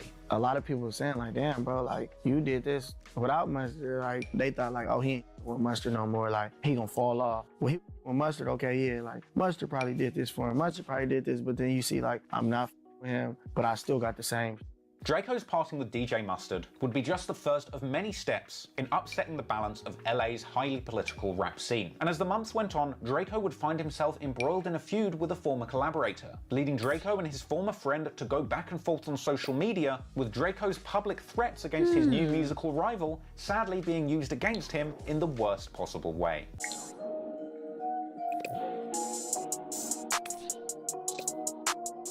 After Draco declined to do further business with DJ Mustard, tension would begin to form between their camps. And soon, Mustard's artist RJ, who had appeared on the Mr. Get Dough remix with Draco, would begin taking competitive jabs at Draco. In fact, Draco would even explain to DJ Vlad that when he stopped working with DJ Mustard, RJ would pick his side. Was it when you kind of stopped messing with Mustard? That Pretty much, yeah. When and RJ took Mustard's side? Yeah, I guess that's what it was like. From here, RJ would grow even closer to DJ Mustard and continue driving his career forward, dropping tracks like Get Rich in April 2015. And at a certain point, RJ rebrands and begins to call himself RJ Mr. LA. Now, this seems like a previous reference to Draco calling himself Mr. Get Dough in the song him and RJ appeared on. And it really seemed like RJ was trying to kind of claim the more superior title of Mr. LA, essentially saying that he runs the rap scene in the city. Apparently, Draco was upset about RJ's claim to the title of Mr. LA, suggesting that because he was the one who came up with Mr. Get Dough, he really was Mr. Everything. But from here, soon RJ would be dropping lyrics attempting to get under Draco's skin even further. RJ's May 2016 track, Only One, is a competitive diss track seemingly aimed at Draco, where RJ claims that he is the only one poppin' in the hood now. And RJ would back this sentiment up in an August 2016 tweet, where he claimed that he only gets mentioned alongside the greats when it comes to LA street rappers. Draco would clap back at this sentiment in a tweet of his own saying, "You and me both," suggesting that both him and RJ are greats in the city of LA. But RJ would disagree with this, saying, nah, Draco isn't as good as him. This led Draco to clap back, saying RJ can't possibly believe that, ultimately saying maybe RJ had LA's rap scene once, but Draco has it now. Following that tweet up with the devastating closer, responding to RJ saying that he runs the streets of LA, saying, "That's not what LA's saying, Mr. LA." As the months went by, the beef between Draco and RJ would intensify. On October the 19th, 2016, Draco would release his new song Evil Knievel, dissing RJ, saying that he's already been Mr. LA and that he is Mr. Everything. And later that month, on October the 27th, 2016, somebody would tweet asking why are RJ and Draco beefing, to which RJ would reply, jealousy. Draco would then reply to that tweet saying that he's got a better car than RJ, so why would he be jealous? Pointing out that he drives a brand new 2016 Mercedes GLE Coupe SUV, while RJ only drives a 2012 Mercedes S650. RJ would clap back to this car measuring contest, suggesting that Draco's GLE Coupe is much more like a BMW X6, essentially suggesting that Draco's choice of Mercedes is a feminine one. Now, for now, this beef had only played out in songs and on Twitter, and these Twitter exchanges were going around the same time that RJ was actually on tour with YG on the F Donald Trump tour. But apparently, whilst RJ was on tour with YG, Draco was waiting for him back in LA, even posting up on social media telling RJ that he is literally waiting for him to get back from tour. If you see me in LA, you're gonna see me in LA, Mr. LA, and I'ma have some bands on me. On November the 17th, 2016, RJ would drop the song Warning, a Draco the Ruler diss, remixing his song Uchis. Now, the track came with an intro skit sampling Friday After Next, which RJ essentially used to infer that he was better than Draco in every way, with RJ going on to rap lyrics, subliminally dissing his ops saying that they're not threatening, and suggesting that his fame made people in the city hate him. He would rap lines about his ops making up their own cliques and acting like they're gangbangers, with this perhaps being a reference to how Draco formed the Stink Team, rather than joining the neighborhood Crip gangs in the area that he grew up in. It's worth pointing out at this stage that allegedly RJ claims affiliation to the Athens Park Bloods. So despite Draco not specifically claiming a gang, there's clearly some kind of underlying affiliations contributing to this beef. Following the release of Warning, RJ would drop a flurry of tracks and music videos too, with his close connection to fellow Blood rapper YG on display in music videos like Blood dropping in November 2016. Now, the very same day that that track dropped on the 21st, Draco would go on to drop his new song Mr. Everything. Another obvious reference to RJ calling himself Mr. LA after Draco had been calling himself Mr. Get Dough, Draco's new song Mr. Everything was an outright effort to let everybody know that he was bigger than Mr. LA. He also wears a blue bandana in the video, which despite Draco's frequent statements that he doesn't belong to any Crip sets, must have been a small indication, likely a response to RJ's blood affiliation. In the song, Draco says he's sliding through the hoods of the people that talk about him. He says that he'll get RJ whacked by his own people for trying to be him. He says RJ's broke and has fake wallets, watches, and the hook of the song has Draco saying he's Mr. Everything, and that his ops lie in their raps and steal his image and style. Draco also seemingly responds to the accusation that he made his gang up, saying the Stink Team are bigger and richer than RJ's blood set. And Draco also says in the second verse of the song that he is trying to knock one of his peoples, and saying that he has 20,000 on him, leading many people to believe that he actually had a hit out on RJ. If Draco's lyrics were to be taken seriously, he was putting money on RJ's head and actively plotting to kill him. However, Draco and his team would insist that this was all just a music rivalry and that they had no intentions to harm RJ. Unfortunately, this very feud would come back to haunt Draco, with an unrelated murder taking place and Draco and his team ending up as the prime suspects. Sadly, this catalogue of gangbanging and gun-toting anthems would have the whole Stink Team, especially Draco, looking guilty as sin.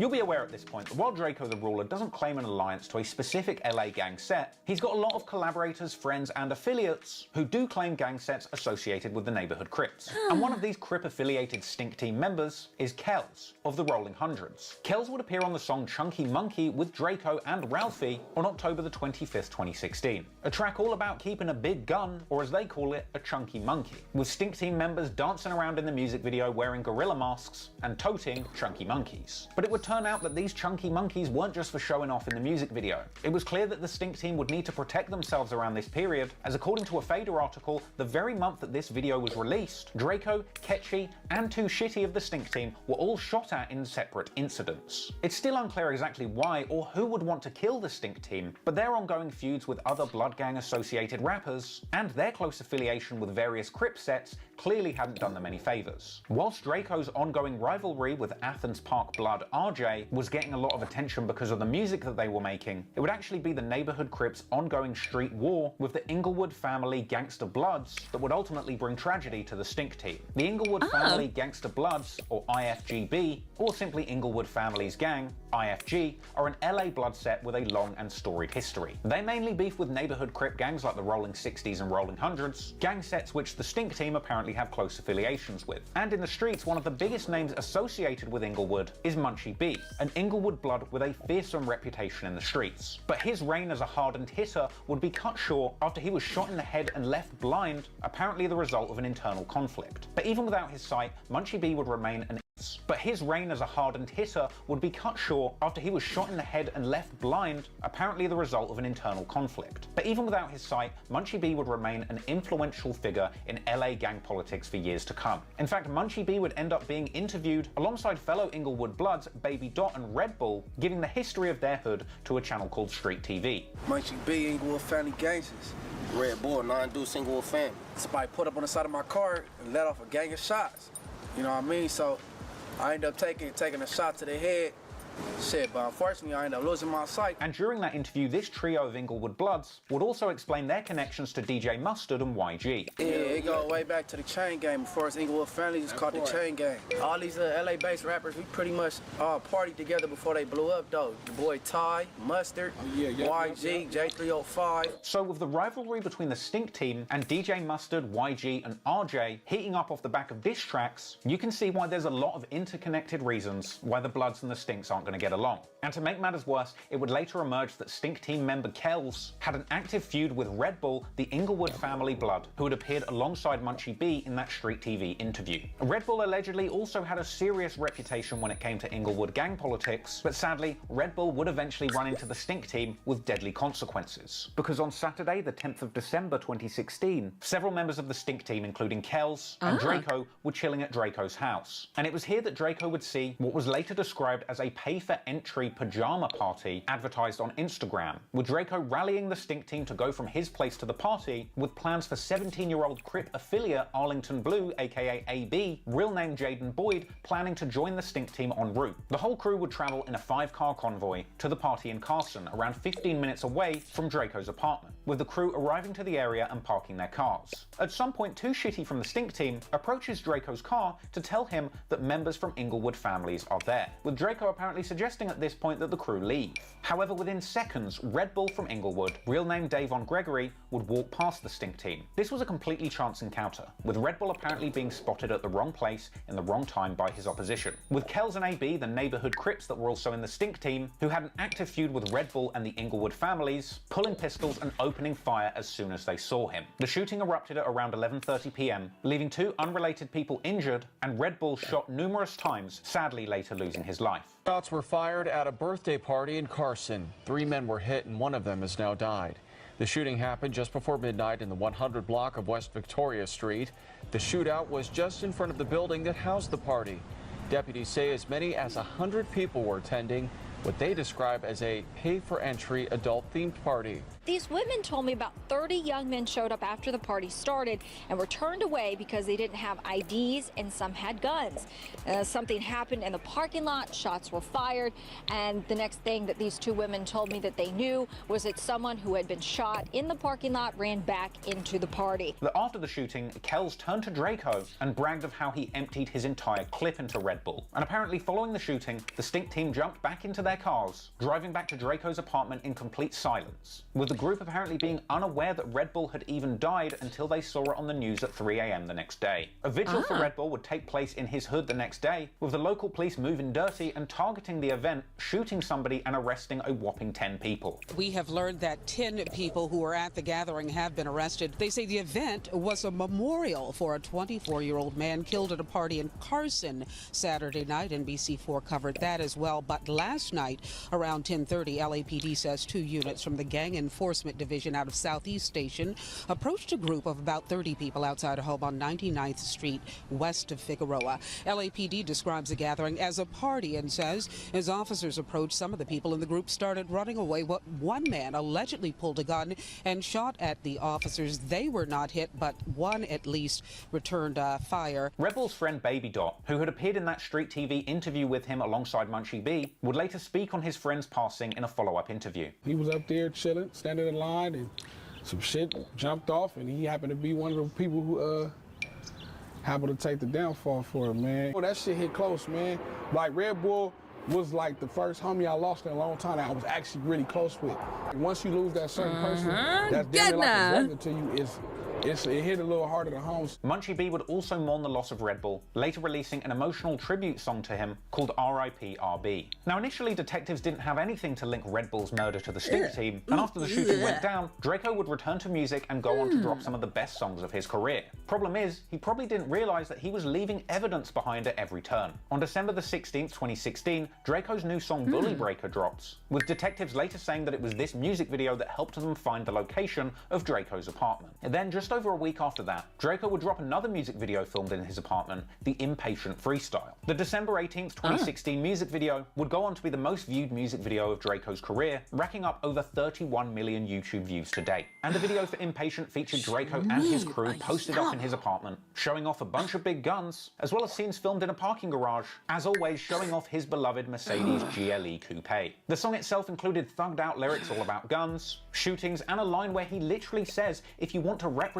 the Stink team, you need to hop out the car and kill someone. Following this, Draco's third mixtape, So Cold I Do 'Em, dropped on Christmas Day 2016. The mixtape featured a front cover, once again sporting Draco's signature Mercedes SUV. It was a great mixtape, but unfortunately for Draco, that Mercedes SUV that he'd been putting in his music videos and on the cover of his tapes, and bragging about on Twitter, matched the description of a vehicle that was seen leaving the scene of Red Bull's murder. And very soon, the feds would come knocking for the Stink team, ready to do everything in their power to take them down.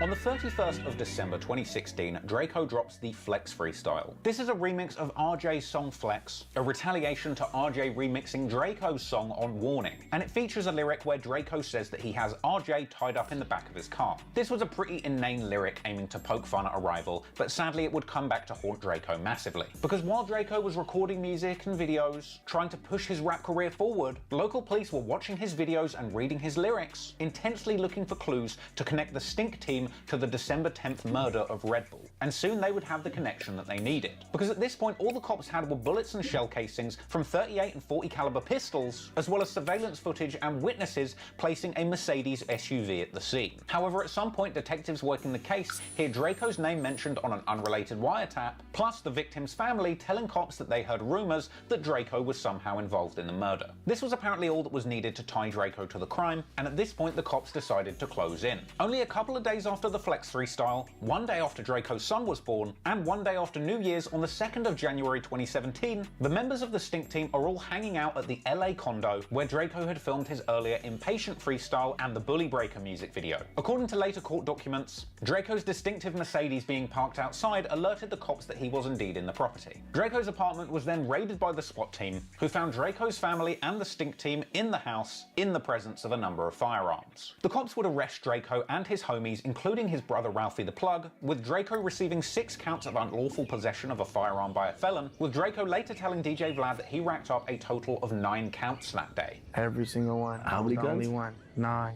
So all 9 guns, they said, were yours? Yeah, every single one. And apparently even Draco's mother and sister were there, getting arrested alongside a whole bunch of the Stink team members. My mom, my sister, Too Shitty, his baby mama, and Bambino, Solo, my brother. It was a lot of people. It was Nothing connecting Draco or the Stink team to the murder of Red Bull was found that day, and apparently the guns that were found in the property were not the ones used in the murder of Red Bull. But regardless, Draco would still be headed to jail, with rap blogs beginning to position him as LA's Gucci Mane. Fortunately, Draco was able to continue to release music and music videos from behind bars, with pre-recorded tracks like Cocoon releasing publicly over this period. In a February 2017 interview with LA Weekly from jail, Draco said he was optimistic about his release and vowing to hit the studio as soon as he got home. But perhaps he shouldn't have been so optimistic, because while Draco was remaining solid in his cell, the same couldn't be said about some of his Stink team brethren. After being arrested, Stink team member Too Shitty is placed into a cell with an undercover informant, who's planted there wearing a wire specifically to gather information about Red Bull's murder. Now, this is part of a controversial strategy where the local detectives take advantage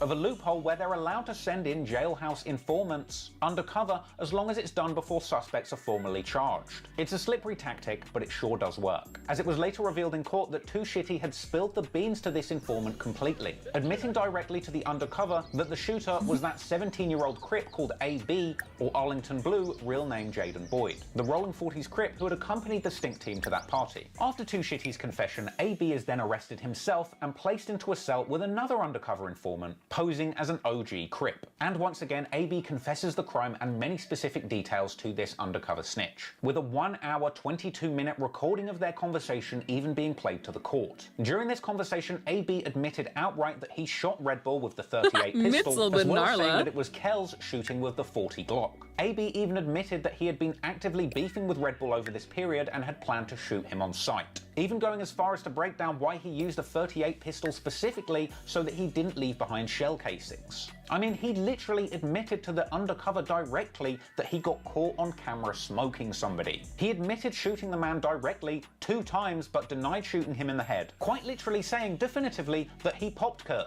Now, during this conversation, AB only incriminated himself and Kells, essentially saying nothing to implicate Draco. And as far as Draco's concerned, at this point it really should have been case closed, because the 2 shooters had been identified specifically, and there wasn't a single mention of Draco's role in the murder to be found at all. In fact, during this time, the cops even tried to put an undercover informant into Draco's cell too, with a 1.5-minute recording captured within Draco's cell revealing absolutely nothing. Because there was nothing to speak on. From start to finish, it appeared clearly established that AB and Kells killed Red Bull in a split-second decision, with Draco apparently completely unaware of what was going to unfold that night. So, the cops would have no choice but to let Draco go. For now. But sadly, they would hold a grudge, and only after a few months of freedom, the cops would return to try and pull off a tricky maneuver, using flimsy evidence and a convoluted case to take Draco off the streets once again, this time at the height of his fame.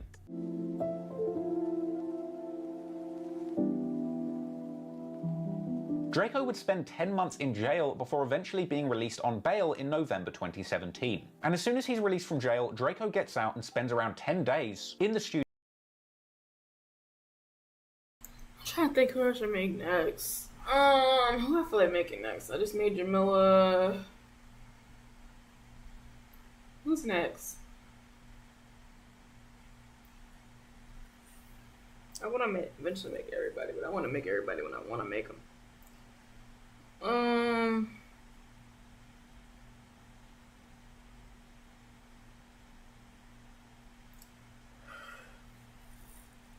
Oh shit. Let's do.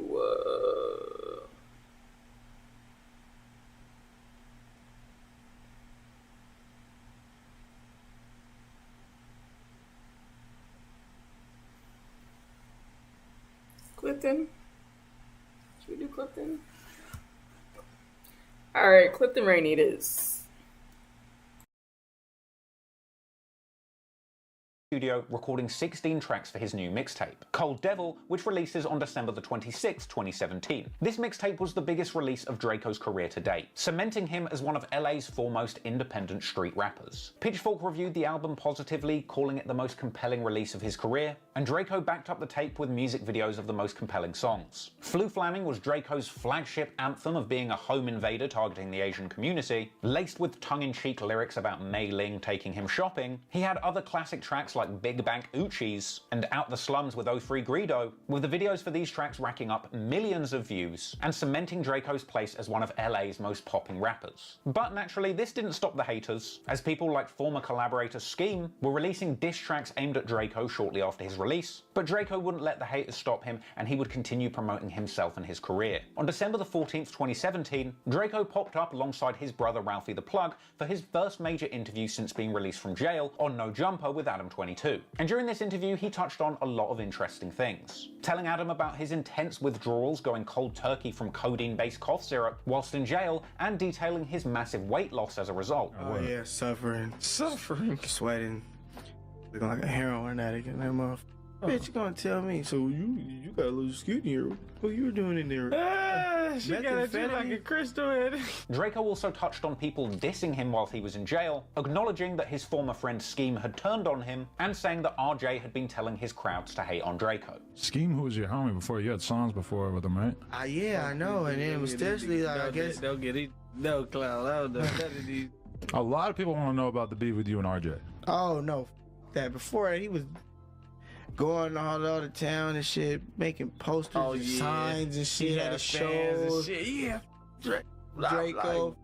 He'd start off his show like, let me hear y'all say Draco. Draco would actually go on to say that him and RJ settled their beef before he went to jail. But yeah, that shit over now though. That shit over. It's over? Yeah, like you guys talked about it or something? Yeah, I seen him. He said that we both from the West and need to represent the West, and we both can't be beefing and all this other shit. And he would end his interview by saying that he wants to stay away from guns and stay out of jail. Oh yeah, I'm chilling, man. You know, no guns, no videos, nothing like that. No guns in the videos.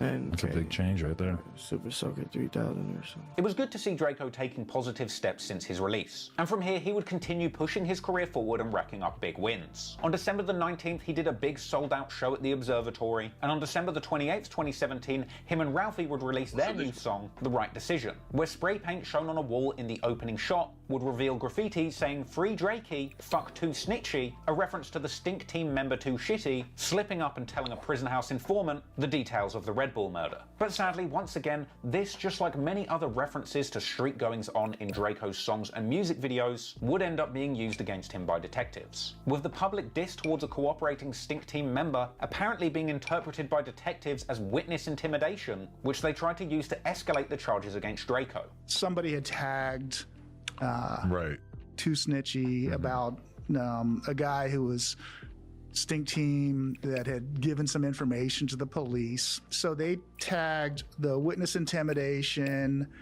with a gang enhancement. So now these guys are facing life in prison. So while Draco had spent the months between December 2017 and March 2018 focused on his career and building his fan base, the cops would be building their case, taking notes on everything that Draco said or did over this period, trying to twist it to use it against him. And it would appear that eventually they decided to strike Draco down once again, this time at the very peak of his career, as the mainstream media would finally pay attention to this LA legend in the making in a comprehensive LA Times piece covering Draco's come-up being published in March 2018. An interview ironically starting out discussing Draco's previous release from jail, describing his 2017 stint behind bars as an 11-month iron vacation for multiple counts of unlawful possession of a firearm by a felon. And in a tragic case of famous last words, with Draco saying in that article that he thought that his time in prison would have been much worse. Perhaps it was arrogant comments like this that had the cops itching to put Draco back into jail, this time under much harsher conditions. Because around 2 weeks after that interview had taken place, quite literally just days after this LA Times story went public, Draco would be arrested for possession of a firearm once again. Draco was brought to the police station where he weirdly said that the cops were playing his music, before then being taken to court where Draco said that he apparently had no idea what was going on, at which point prosecutors dropped the shocking bomb on him that he was being charged with first-degree murder, 5 counts of attempted murder,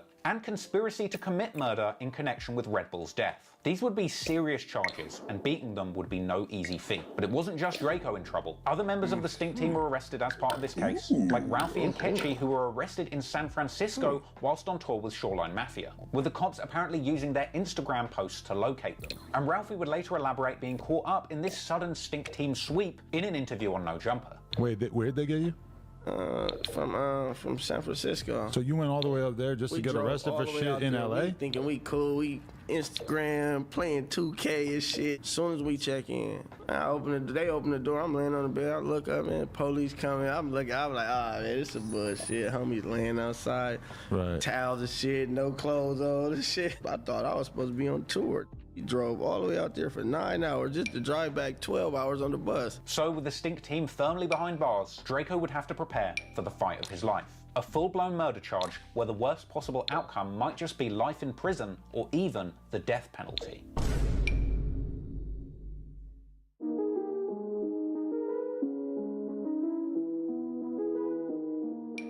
Draco explained to DJ Vlad that he was charged with first-degree murder, 5 counts of attempted murder, and conspiracy to commit murder in March 2018. First-degree murder, conspiracy, 5 attempted murders. 5 attempted murders.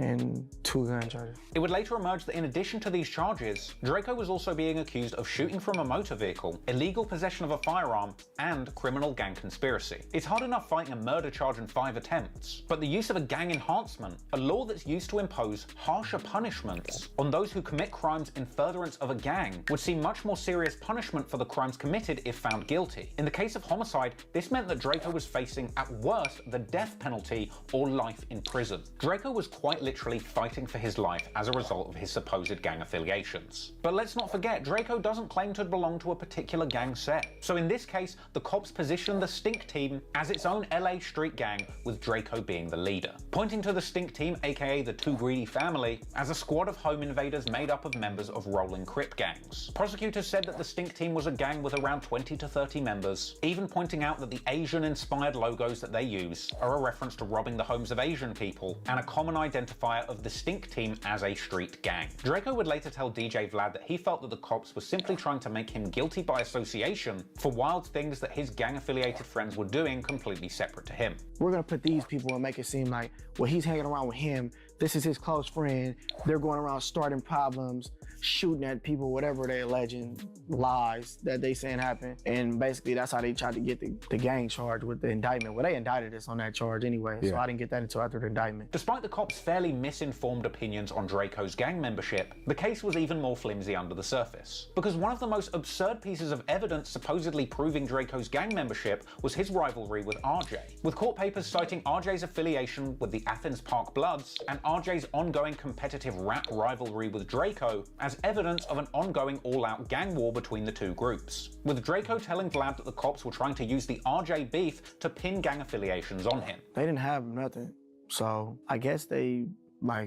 found out about me and RJ getting into it, so they try to pin this together my rap beef or whatever, a gang murder or whatever they alleging that happened. The prosecution's entire argument against Draco specifically was built on a foundation of sand. Their entire case against Draco came from AB telling that prison informant that when they went to that party that night, they were looking for RJ. which in the opinion of detectives and prosecutors meant that Draco had directed his entire gang to go to that party that night to kill RJ as part of a gang feud, going as far as to claim that Draco's lyrics on his Flex freestyle, where he says that he had RJ in the trunk, was an admission of his desire to kill his rivals, even though that song was released after the murder of Red Bull. And even though RJ was an Athens Park Blood, a different gang to the Inglewood family Bloods, which the murdered man Red Bull had belonged to. The prosecutor's case against Draco was very flimsy indeed. And to make matters worse for prosecutors, not only was RJ completely unharmed as part of this beef, but there was no evidence to indicate that RJ had ever intended to be at that party where Red Bull ultimately lost his life. Now, RJ would tell Adam22 on No Jumper that he was aware that the cops had told him that Draco was trying to line him up, but he outright denied ever having plans to be at the party where Red Bull was killed. I wasn't supposed to be at that show. I wasn't supposed to be at that show, and nobody. The show that they're saying that he was sending someone to kill you at or whatever, yeah. I think I got a lot of love out here, you know what I'm saying, even from my enemies, you know, so I don't think nobody was trying to kill me. RJ would also go on social media denying that he ever planned to attend that pajama party where Red Bull died, saying that he had a show elsewhere that night. I've never been a runner, nor a no-show. Everybody know that ain't never been booked for no damn pajama jam. For one, had a show somewhere else. Why you didn't cut? Show me the flyer! RJ would even go on to say that he was actually a fan of Draco, suggesting that their ongoing feud had just been a rap rivalry and by no means a genuine gang war. I love Draco music. That's what people don't even realize. And people be talking all this beef shit. Bro, it's no beef with me and Draco, bro. So, with all of that in mind, much to the bafflement of journalists covering Draco's case, prosecutors were still going ahead with the case against Draco, specifically going with the narrative that they believed Draco had gone to the party that night to kill RJ, arguing that because Draco had led the Stinks on a ride, intending to kill RJ, that he should still be held responsible when another unrelated gang member ends up getting murdered by one of his friends for reasons that have nothing to do with him. With Draco later trying to unpack the ridiculousness of this line of thinking in a DJ Vlad interview. I grabbed 12 people to go to a party with me where he's not on a flyer, where in my expensive Mercedes-Benz, along with 5 other cars, to drive to a party to go kill a rapper who wasn't on a flyer, waited there, waited for him to show up, a blood walks by, whatever, somebody else starts shooting randomly. And that I'm responsible for it basically because I start beefs with people and pass out guns and I don't know, I'm John Gotti, I guess. Whilst awaiting trial, Draco was interviewed from jail by Jeff Weiss, the same journalist who wrote that LA Times piece on him days before his arrest. And during the interview, Draco claimed that it was 2 specific Monterey Park sheriff detectives named Hardeman and Biddle who were targeting him so specifically, saying that it was these 2 detectives that were bringing an 18-month-old cold case against Draco just because of how famous he was getting, with Draco questioning the suspicious timing of him being arrested just days after that LA Times article about him was released. Though to be fair, Draco did at least admit that these detectives' obsession with him might have something to do with the fact that he'd been taunting them publicly. Draco said that these detectives had even gone as far as to get his mother fired from her job, threatening her with conspiracy charges and ultimately leading to her losing her apartment, with Draco ending that interview saying definitively he didn't do it. Draco would sit in jail for the majority of 2018, with his September 2018 music video for the song Roll Bounce being one of the only things he released during this period. Draco would be interviewed again by Dazed in November 2018, telling the world that he was facing life in prison or even the death penalty. He denied having a street beef with RJ once again, saying things were just music between them. He claimed to have never known Red Bull, the man who was killed, ultimately saying that he believed that the police were just using his YouTube and Instagram content against him, seemingly getting no option of bail during his stay in prison, and saying he's just sat in jail making streaming money, so I guess things could be worse. Draco is being held at Men's Central Jail in Los Angeles during this period. It's not one of the best places you would want to find yourself, but the sad truth is, things could actually get much worse for Draco. Because during his stay in jail the second time, Draco claimed to have been subjected to dozens of months of solitary confinement. Because in January 2019, he claimed on Twitter to be quitting music and taking all of his tracks down, blaming Detective Hardeman for the end of his career for trying to use his lyrics against him. But perhaps Draco underestimated just how grimy this detective really was, as a result of being publicly shamed for ruining Draco's career, because that tweet would end up getting used against him too, as the detectives and prosecutors would make moves to have Draco's public statements about them on Twitter as grounds for further punishment, with Draco later telling DJ Vlad that he was subjected to months of solitary confinement not for violent behavior, but because of his followers on social media hating on the detective that had built the case against him. I had put up a post talking about I wanted to take my music down and shit because they were using it against me. It had like 4,000 comments and shit like that. And he went to a judge and got an order basically saying that, and my comments was basically saying, F him, his mom, calling him, saying that they want to kill him and all type of weird shit. Because of my influence and my followers and all this other stuff, that he feels that these threats can be carried out and all this like weird shit, so they take my privileges. Draco's lawyer would come out later to say that his public statements on Twitter, specifically this tweet, is what wound him up in the solitary confinement cell. More specifically, the exact cell that Suge Knight ended up in. You know, Draco was in, general population. I think he was okay, and then he tweeted this, and the detective went to a different judge, not even our judge, and got him placed in solitary confinement in Suge Knight's old cell. And so he's locked down 24 hours a day, except for a couple of breaks where he gets to go out, like he's, the leader of the Mexican mafia, some large, powerful prison gang, for tweeting, I'm taking my music down and thank Hardiman. And he's remained in there for 8, almost 9 months now. Draco would later tell Andrew Callahan in a podcast that it was around the 10-month mark that his mental health started slipping and he begun having hallucinations in his cell alone. Yeah, it seems like all that time in solitary would probably make you go crazy. Yeah. Do you start hallucinating or having like... Oh yeah, for sure. To see shit that is not there. I don't know, like shadows, shit like that. Everything was cool to like my 10th month. 10th month, and then I don't know, shit started going left. But yeah, the room started getting smaller. Like shit started, like, it's crazy. So you felt the walls start to close in? Yeah, pretty much. I never knew what that's saying, man. I know now, though. The cops and prosecutors put Draco through hell whilst awaiting trial. They used every dirty trick they could to keep him down, but eventually he would have his day in court. Ultimately, Draco would emerge from his case victorious. But once again, even with the law seemingly on his side, the powers that be still wanted to play dirty and take Draco down. Draco had been in jail for well over a year by the time he was finally able to go for trial. It was clear what the prosecutor's strategy was: try and draw flimsy conclusions from Draco's public persona as a gangster in his music to paint him as the real leader of a bloodthirsty street gang. But when the facts of the trial came to light, it was clear what had really happened. Draco was rolling with friends of various gang affiliations, and just so happened to be there when 2 of his gang-affiliated friends saw one of their enemies and started shooting. But the cops would throw everything they had at Draco to try and paint him and the stink team as guilty of gang activity. Apparently, when it came to trial, prosecutors even called a store clerk from Neiman Marcus to testify against the stink team for regularly spending stolen money in their store and rapping about it. A troll-level reference to Draco's earlier lyrics about his ops being so broke that the Neiman Marcus employees don't know who they are. The prosecutors even went further, spectacularly bringing out several Asian men and women, accompanied by foreign language interpreters, asking them one by one if they have ever been to Neiman Marcus in Beverly Hills, with each telling the courts no, they did not authorize the stink team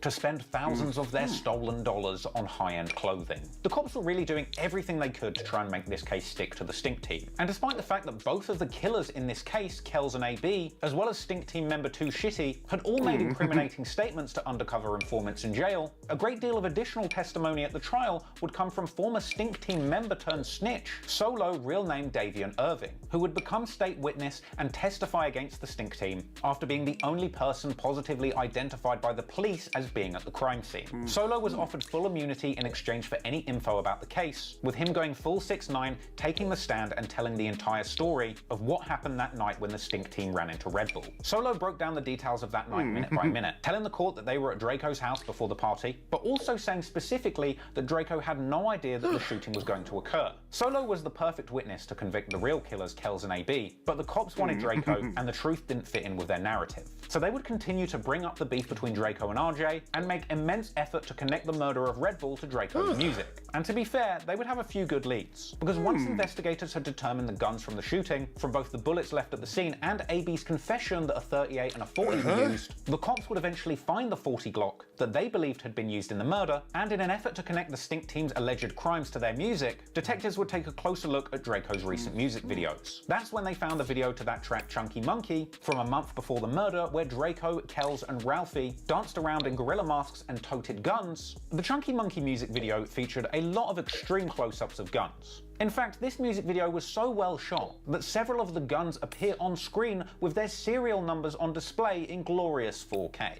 It was later alleged that a gun featured in the video with its serial number on display was the exact same pistol that had fired the .40 caliber cartridge that was found at the scene. Though to be fair, it was claimed that other people had possessed that gun between the Chunky Monkey music video shoot and the actual murder of Red Bull. Also featured heavily in the Chunky Monkey music video was Draco's signature Mercedes SUV that was also seen at the scene of the Red Bull murder. At the time, people were commenting all over that video that everybody included in it is now facing 25 to life. But of course, all of that incrimination was really bad news for Kells and AB, the young shooters who had actually done the crime, with the prosecution's case against Kells looking particularly strong. Not only had he been duly snitched on by himself and his friends to those undercover informants, but the cops also had evidence that following the murder, Kells had posted clips on social media saying that he was sipping on Dead Bull, as well as another clip that was posted on his own Facebook that had a bunch of people in the comments talking very reckless about what had happened to Red Bull. It was clear that Kells and AB were very deeply tied into LA's Crip gang politics. Combine that with the fact that Red Bull was a seemingly beloved Inglewood blood with a deep reputation in the streets, it's not unsurprising then that during the trial against Kells, it was reported that the court was lined with both Bloods and Crips in attendance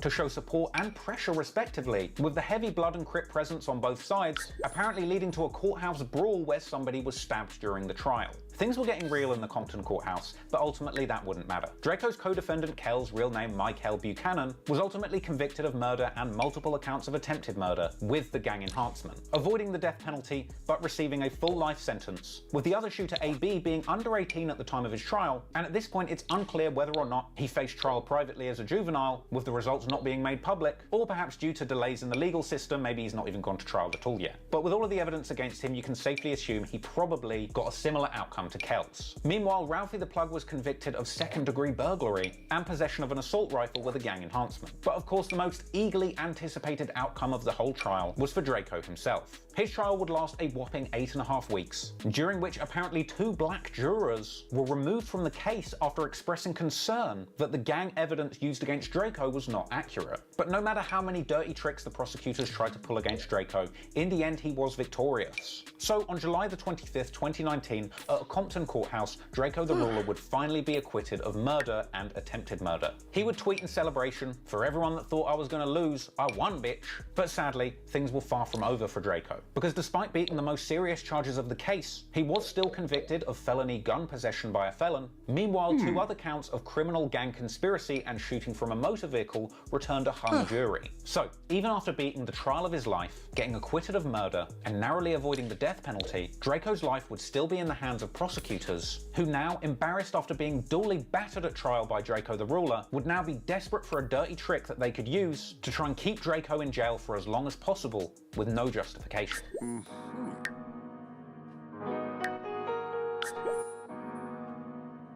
In the end, the district attorney decided to refile charges of criminal gang conspiracy and shooting from a motor vehicle against Draco, as these counts had originally returned a hung jury. Shooting from a motor vehicle is a crime that could see Draco facing 3 to 7 years in jail, but with the gang enhancement, that criminal gang conspiracy charge, Draco was once again facing life in prison, even though he'd been fully acquitted on those original murder and attempted murder charges. This was a dirty move by prosecutors, who were essentially holding Draco in custody for a crime he had already been acquitted of.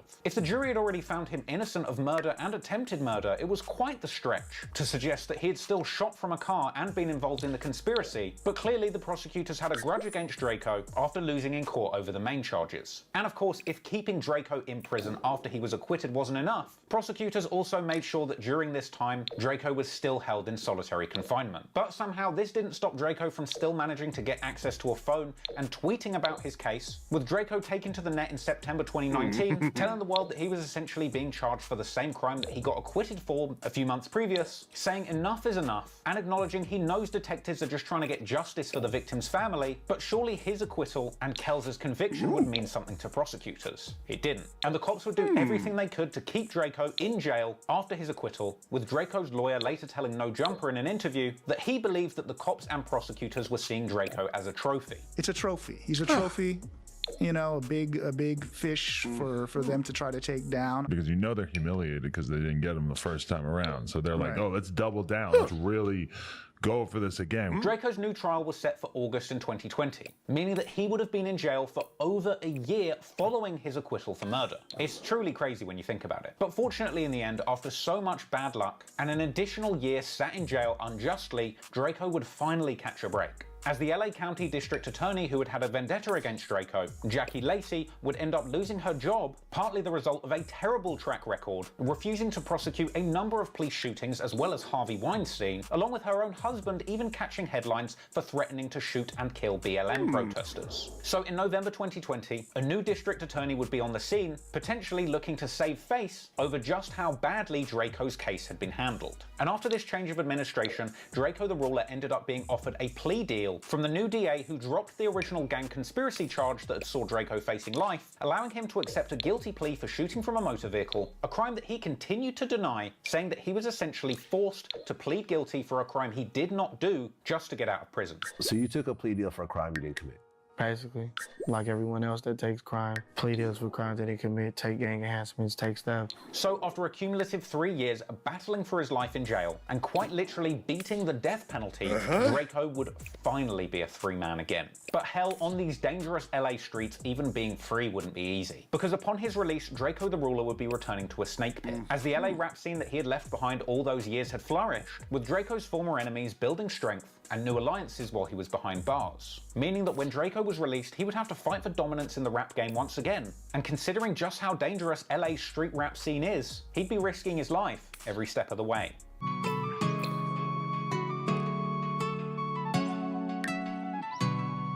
Whilst Draco was locked in prison, other LA rappers are competing for the space he used to occupy. For example, AZ Chike. The rapper, hailing from South Central, had picked up some steam with his track Burn Rubber Again releasing September the 7th, 2017. He'd collaborate with an Inglewood rapper who Draco wasn't very fond of by the name of Frosty the Snowman on the track One Up. Draco had been having issues with Frosty even before his time in jail. They'd previously been in the studio together on good terms, but eventually started beefing, with Draco revealing in a 2017 No Jumper interview that he'd made a post mocking people for driving old Mercedes, with Frosty apparently taking offense. He was in the studio talking about, Ralphie, how should I say this? Should I say it like this? Should I do it like this? Like when I put the post up, I put niggas be posting 06 Benzes, New York Idolized 06 Benzes. They all tag Frosty. I didn't tag the Frosty had had early successes with tracks like Ya Dig and Milwaukee Bucks, and would later have a resurgence with his music blowing up on TikTok, landing Frosty millions of views on his original songs, millions more on TikTok remixes, and hundreds of thousands of videos being made to his music. Also big from Inglewood is a rapper by the name of Rucci, who also linked up with AZ Chike on the collab track Light It Up, with Rucci and AZ Chike going on to be regular collaborators. In fact, they would go on to collaborate with another Inglewood regular by the name of Lil Deuce, with their track Every N-Word. Then there's also the likes of Mozzie, who had previously worked with Draco on tracks like Fresh Out of Jail, but while Draco had gone back into jail, Mozzie was making songs with Inglewood natives like Rucci, for example the track Believe in Me, and Mozzie would eventually go on to make an entire album with YG called Community Service. And though YG isn't from Inglewood,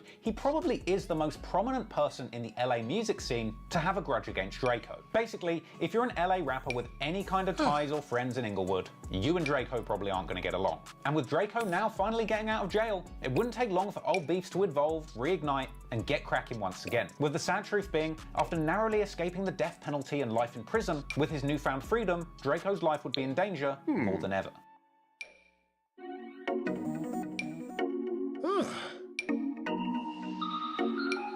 Even while he was locked up, Draco didn't give up on his rap game aspirations. He continued dropping music recorded from the phone in jail, and his Thank You for Using GTL mixtape released in June 2020, nearly a year after Draco's acquittal on those murder charges. This was a mixtape which Pitchfork labeled as the best of Draco's career, and the best prison rap album ever recorded. But those crackly verses recorded over a jailhouse phone could only satisfy fans for so long, and eventually the wait would finally be over as Draco the Ruler is released from prison on November the 5th, 2020, with Draco being seen celebrating with his family in the car driving home from jail. Wait, where my nephew? He out, yes!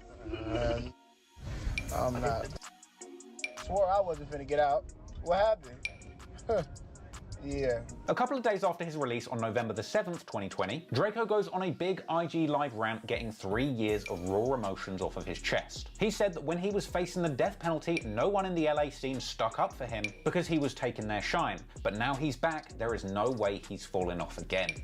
seen the police was doing me foul, bro. I was fighting a DP, bro. Didn't nobody open up their mouth to say nothing because of they hate for me, bro. That I was gonna take they shine, bro. And I still got out anyway, bitch. You sit here and watch my fucking lives. Go pillow talk on the nigga, and y'all can't stop nothing. You know why? Because nigga still gonna listen to my shit, you weird ass. All I'm gonna do is keep spending this money, nigga. And if y'all be speculating, watching my shit every day, my stacks don't get no smaller. They been getting larger, family.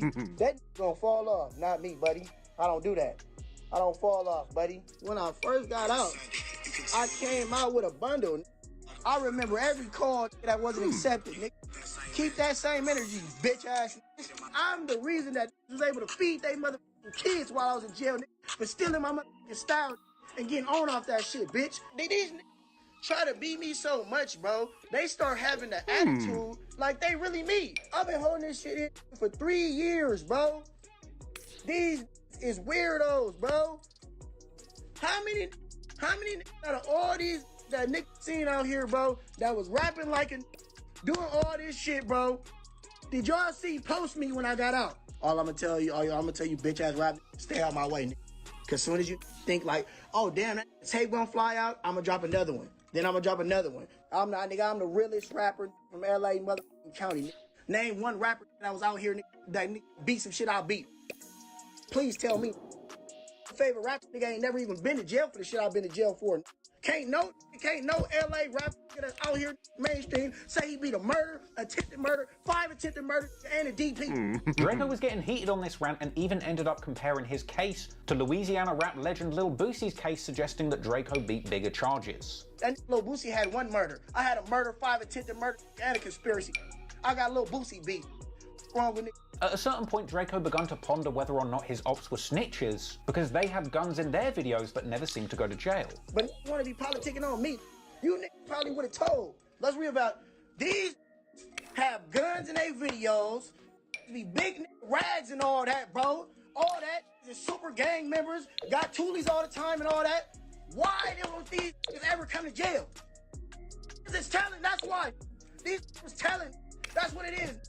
Niggas want it out the way, them niggas dropping dimes, talking to the police.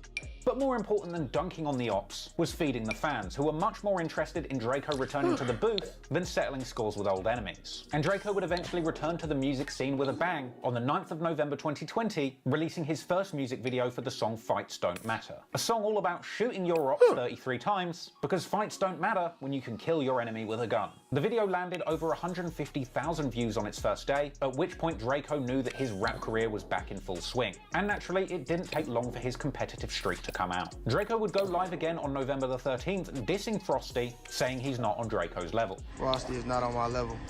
He doesn't have no money.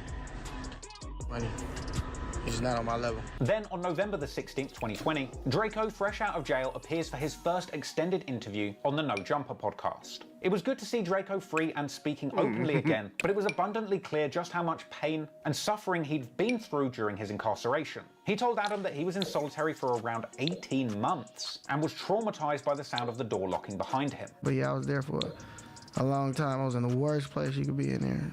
Right. 2904, solitary confinement. Shit is crazy. What's it like being in there for months? Like, what does it do to your brain? I mean, it just fuck you up mentally, psychologically. Everything, like, I don't know, it's hard. It'd be hard to, like, trust me. I'd be like, I don't know, I still kind of be like that. Like, I can't even hear a door close without me turning my head. Like, Draco would also have some choice words for his ops during this interview, saying everybody is mad that he's not still in jail and that they're scared of him. But you named names at a certain point. You were really making it clear that you didn't. Yeah, I don't care. Like, I'm out now, so they didn't stop nothing. I know they didn't want me to get out. It's whatever though. You feel like it's like that not only are you not getting support from other rappers in LA, but that they would rather see you. They would rather see me there. Right. Because they know. Look what's going on now. The spotlight's on me. You ain't seen nobody post nothing. Ain't nobody drop no songs. Come on, bro. They know. This is what they didn't want. These motherfuckers are scared of me, bro. Weird ass. When asked about how he feels about people wanting to hurt him, he says he's not scared and that it's been 4 years now. They should get over it. What is your attitude on people who want to do something to you at this point out here in the streets? It's like it's been 4 years, bro. Get over it. Like, that's how I feel.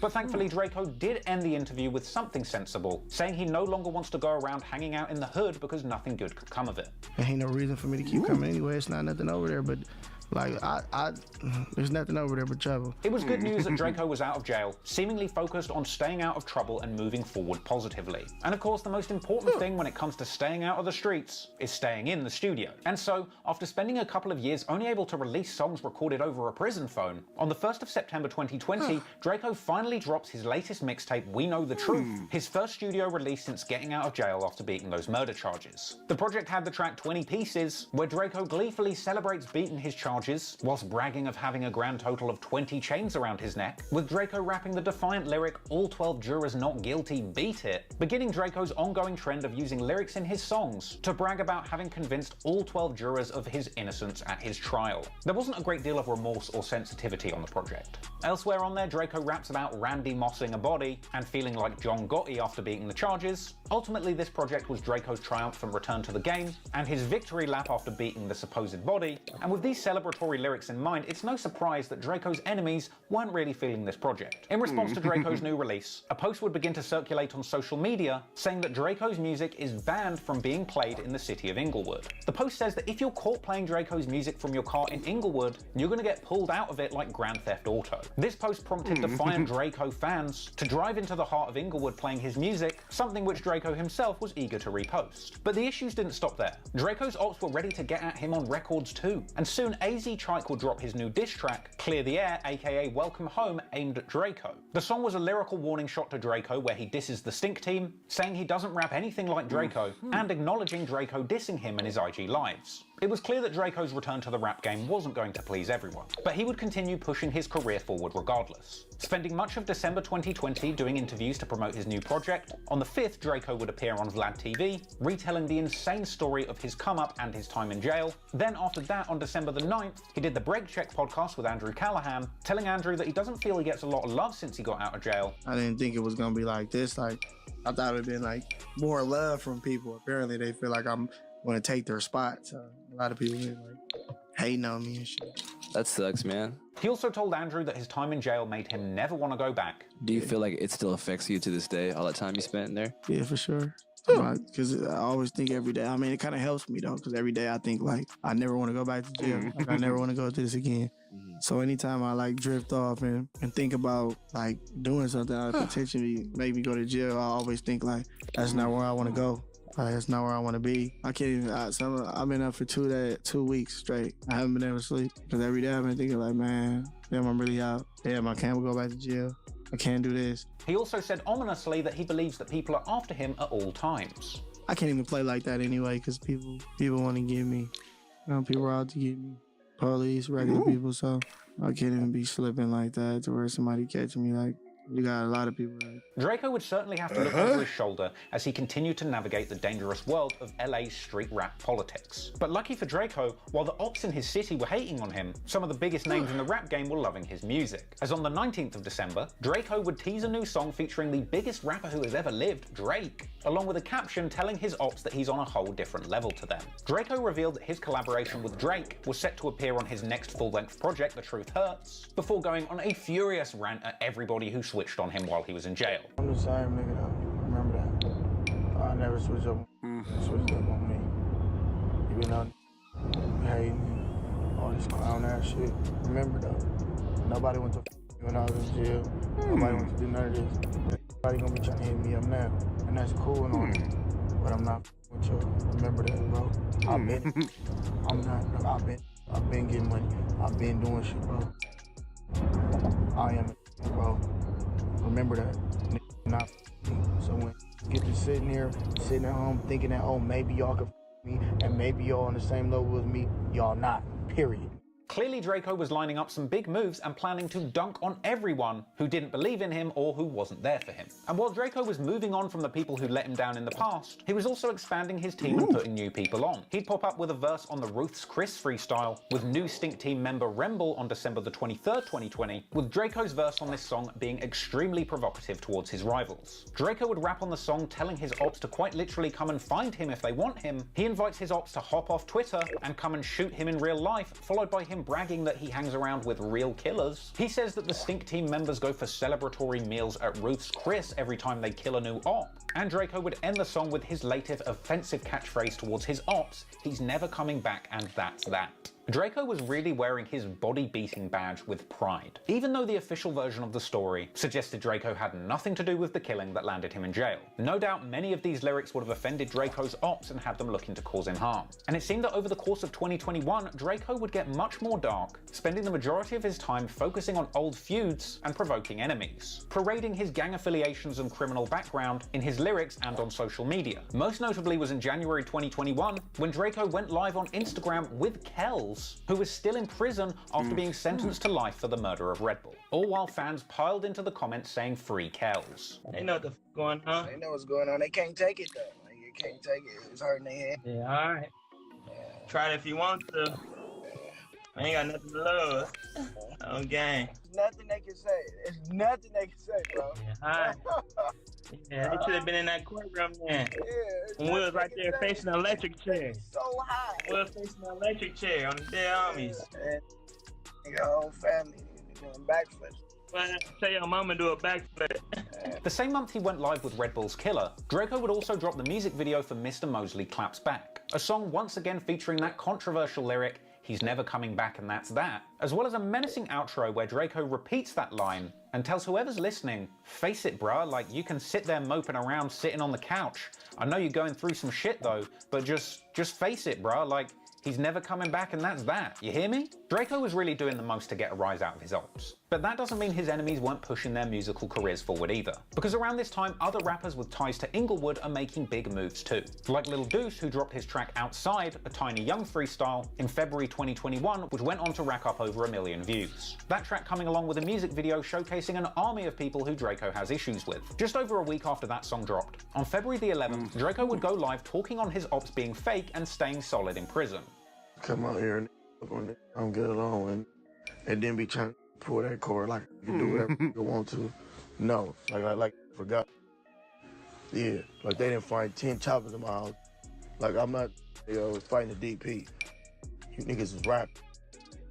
And you might be a little bit street, but y'all not like that. We really like that. Ops is ops.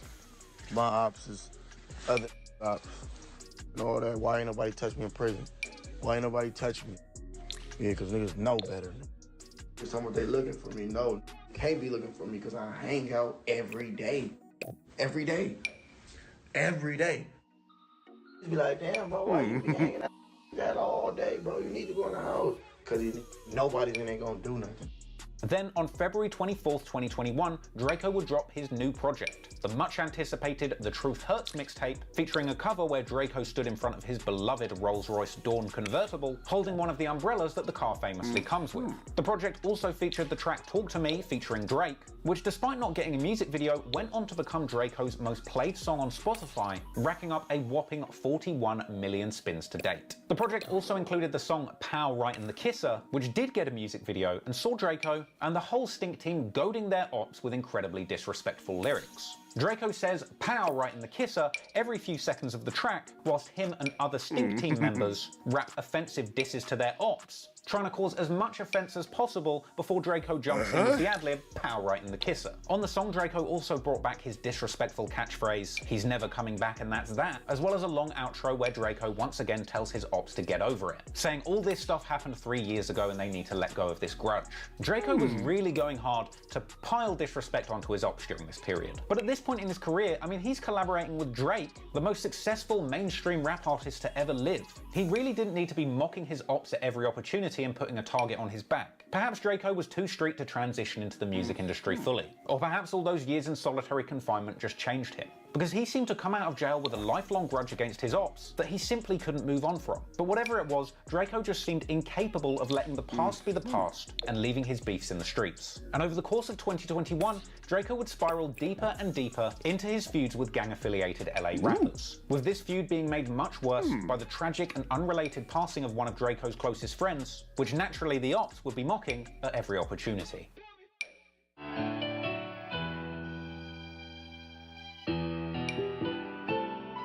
On February the 16th, 2021, Stink Team rapper Ketchy the Great dies after being hit by a car in a freak accident on Pacific Coast Highway. Pacific Coast Highway in Pacific Palisades has reopened this morning after a deadly crash there. A person was fatally struck by a vehicle in the area of PCH and Porto Marina Way shortly before 11 o'clock last night. Sky 2 was over the investigation outside of the closed restaurant Sidewalk Cafe. One car involved in the crash drove off the road and onto the beach.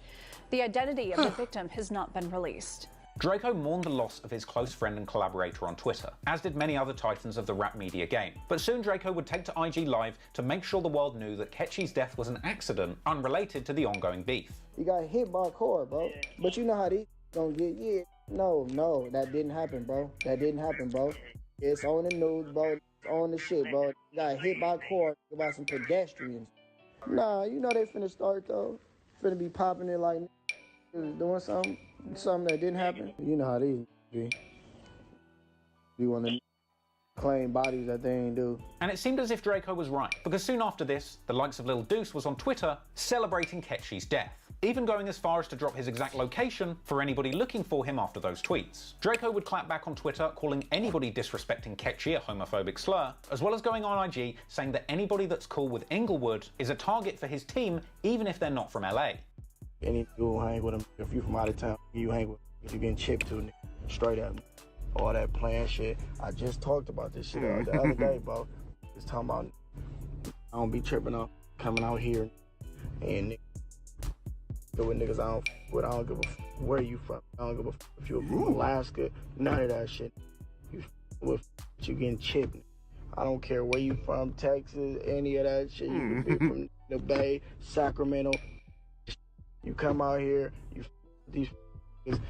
you getting chipped. Despite the devastating death of Ketchy, Draco would go on to have a successful rollout that month of his Truth Hurts mixtape and his Drake collaboration. But things would heat up once again on March the 8th, 2021, when No Jumper released a new interview with YG, where he introduces members of his 400 record label. And during the interview, YG appeared to have a few choice words for Draco without naming him specifically, explaining that his crew don't do rap beefs, and saying that if they're in a street beef, it's for real, and his goons are really gonna get you. I'm not finna be going out there doing no rap diss and shit, cause like, if it's smoke, it's really smoke with us. We ain't playing. All that rap beef and all that shit, we not rap beefing, we really beefing. The homies gonna get you. This appeared to be a bold threat, and naturally, it didn't take Draco long to clap back. 3 days later, on March the 11th, 2021, Draco reacts to Adam22 doing the YG interview by previewing a song on IG Live, with lyrics that say a rapper will get Swiss cheesed, i.e. shot, if he does one more thing, I assume referring to YG. Draco also goes on to post numerous IG stories referring to YG directly, reposting a story that YG put up, congratulating Bobby Shmurda for getting out of jail, with a caption saying people will congratulate somebody getting out of jail from out of town, but hate when somebody gets out of jail in their own city. Draco would then suggest that he wasn't the only person who'd realised this, then posting that he's happy that Bobby got out of jail, before absurdly suggesting that the Stink Team had started a trend of people getting out of jail. Draco would then turn his attention back to YG, saying that he's not going to let someone acting tough stop him from progressing his career, suggesting that YG didn't help the up-and-comers in LA with their careers, so now Draco's got to do it. Draco then tells YG publicly to unfollow him on Instagram, sort of a humble brag to let the world know that YG is still following him.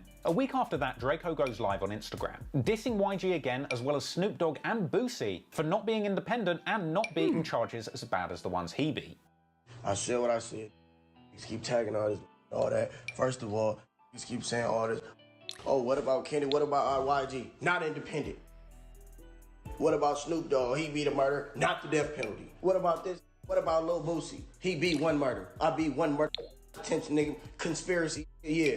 Ain't getting no money from their music. Stop comparing me to that fucking scary and want to break it down when I see him. Niggas know what time it is. Shit open up in April, so all that tough ass shit, see me, niggas know what it is. Like they don't see the Don riding around LA. wrong with you?